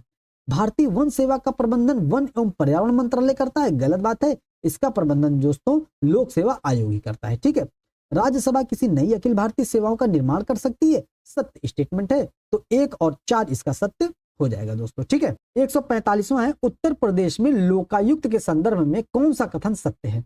लोकायुक्त को उच्च न्यायालय के न्यायाधीश के पद के लिए योग्य होना चाहिए, सही है। लोकायुक्त की नियुक्ति राज्यपाल करता, अभी ऊपर हम लोग देख चुके हैं, सही है। कार्यकाल 8 वर्ष होता है, ये भी सही है, तो उपयुक्त सभी सही हो जाएगा। 146वां है, छावनी बोर्ड के संदर्भ में निम्नलिखित में से कौन सा कथन सही नहीं है? इसका गठन कार्यकारी संकल्प द्वारा किया जाता है दोस्तों। छावनी बोर्ड का कार्यकारी संकल्प के द्वारा दोस्तों नहीं किया जाता इसका गठन छावनी बोर्ड अधिनियम 1924 के तहत किया जाता है दोस्तों। यही गलत हो जाएगा, यही इसका आंसर हो जाएगा। यह रक्षा मंत्रालय के प्रशासनिक नियंत्रण का में कार्य करता है, सत्य है ये। इसकी स्थापना छावनी क्षेत्र में सिविल जनसंख्या हेतु नगर पालिका प्रशासन के लिए की जाती है, ये भी सत्य है। यह एक सांविधिक निकाय है दोस्तों, ये भी सत्य है दोस्तों। ठीक है, 147वां, केंद्रीय सतर्कता आयोग के संदर्भ में निम्नलिखित कथनों में से कौन सा सही है? इसकी स्थापना 1964 में हुई, सत्य है। यह एक सांविधिक निकाय है, सत्य है। संघ लोक सेवा आयोग की तरह ही इसके कार्य परामर्शी हैं दोस्तों, ये भी सत्य है, तो इसके डी ऑप्शन सही हो जाएगा। 148वां, निम्नलिखित में से कौन सी एक संस्था बजट निर्माण में शामिल नहीं होती? वित्त मंत्रालय शामिल होता है, आर्थिक मामलों का विभाग शामिल होता है, वित्त आयोग नहीं शामिल होता है दोस्तों, यही इसका आंसर हो जाएगा। राष्ट्रीय विकास परिषद दोस्तों 6 अगस्त 1952 में हुआ था इसकी स्थापना। इसके गठन किन से होता है? तो सभी राज्यों के मुख्यमंत्री से होता है मिलकर के, सभी केंद्रीय कैबिनेट मंत्री से मिलकर के होता है, प्रधानमंत्री शामिल होते हैं और संघ शासित राज्यों के प्रशासक शामिल होते हैं और नीति आयोग के सदस्य भी शामिल होते हैं। तो 1, 2, 3, 4, 5 इसका आंसर सही होगा। 150वां है, राष्ट्रपति और राज्यपाल को प्राप्त क्षमादान अधिकार के मध्य अंतर के संबंध में निम्नलिखित कथनों में से कौन सा कथन सही? पहला है, राज्यपाल कोर्ट मार्शल द्वारा सुनाई गई सजा को माफ कर सकता है किंतु राष्ट्रपति माफ नहीं कर सकता, गलत है। कोर्ट मार्शल के द्वारा सुनाई गई सजा को राष्ट्रपति ही माफ कर सकता है, राज्यपाल नहीं, क्योंकि राष्ट्रपति के पास जो है तीनों सेनाओं का सर्वोच्च समादेश निहित होता है। ठीक है, ध्यान दीजिएगा। राष्ट्रपति मृत्युदंड को माफ कर सकता है किंतु राज्यपाल नहीं, ये सत्य है। राज्यपाल मृत्युदंड को माफ कर सकता है किंतु राष्ट्रपति नहीं, ये गलत है दोस्तों। ठीक है, राष्ट्रपति कोर्ट मार्शल द्वारा दी गई सजा को माफ कर सकता है किंतु राज्यपाल नहीं, ये भी सत्य है। तो 2 और 4 इसका सही हो जाएगा, तो दोस्तों ए ऑप्शन इसका सही हो जाएगा। तो दोस्तों इस तरीके से हम लोगों ने पूरे 150 क्वेश्चन बहुत अच्छे तरीके से फुल डिटेलिंग के साथ बहुत अच्छे तरीके से इसको कवर किया है। तो दोस्तों उम्मीद करते हैं आपको सेशन पसंद आया होगा। हम लोगों ने पूरे सेशंस में 150 क्वेश्चन बहुत अच्छे तरीके से कंप्लीट किया, चारों ऑप्शन को कवर करते हुए, फुल बैकग्राउंड को भी कवर किया है दोस्तों, और बिना किसी की फालतू की बात करते हुए। दोस्तों इसका पीडीएफ हम अपने टेलीग्राम लिंक पर भेज देंगे, टेलीग्राम का लिंक हम लोग डिस्क्रिप्शन बॉक्स में दे दिए हैं, आप लोग उस पर जाके ज्वाइन हो सकते हैं। ठीक है, तो दोस्तों उम्मीद करते हैं सेशन आपको पसंद आया होगा। सेशन को लाइक कीजिएगा, शेयर कीजिएगा, सब्सक्राइब कीजिएगा। मिलते हैं अगले सेशन में। जय हिंद, जय भारत।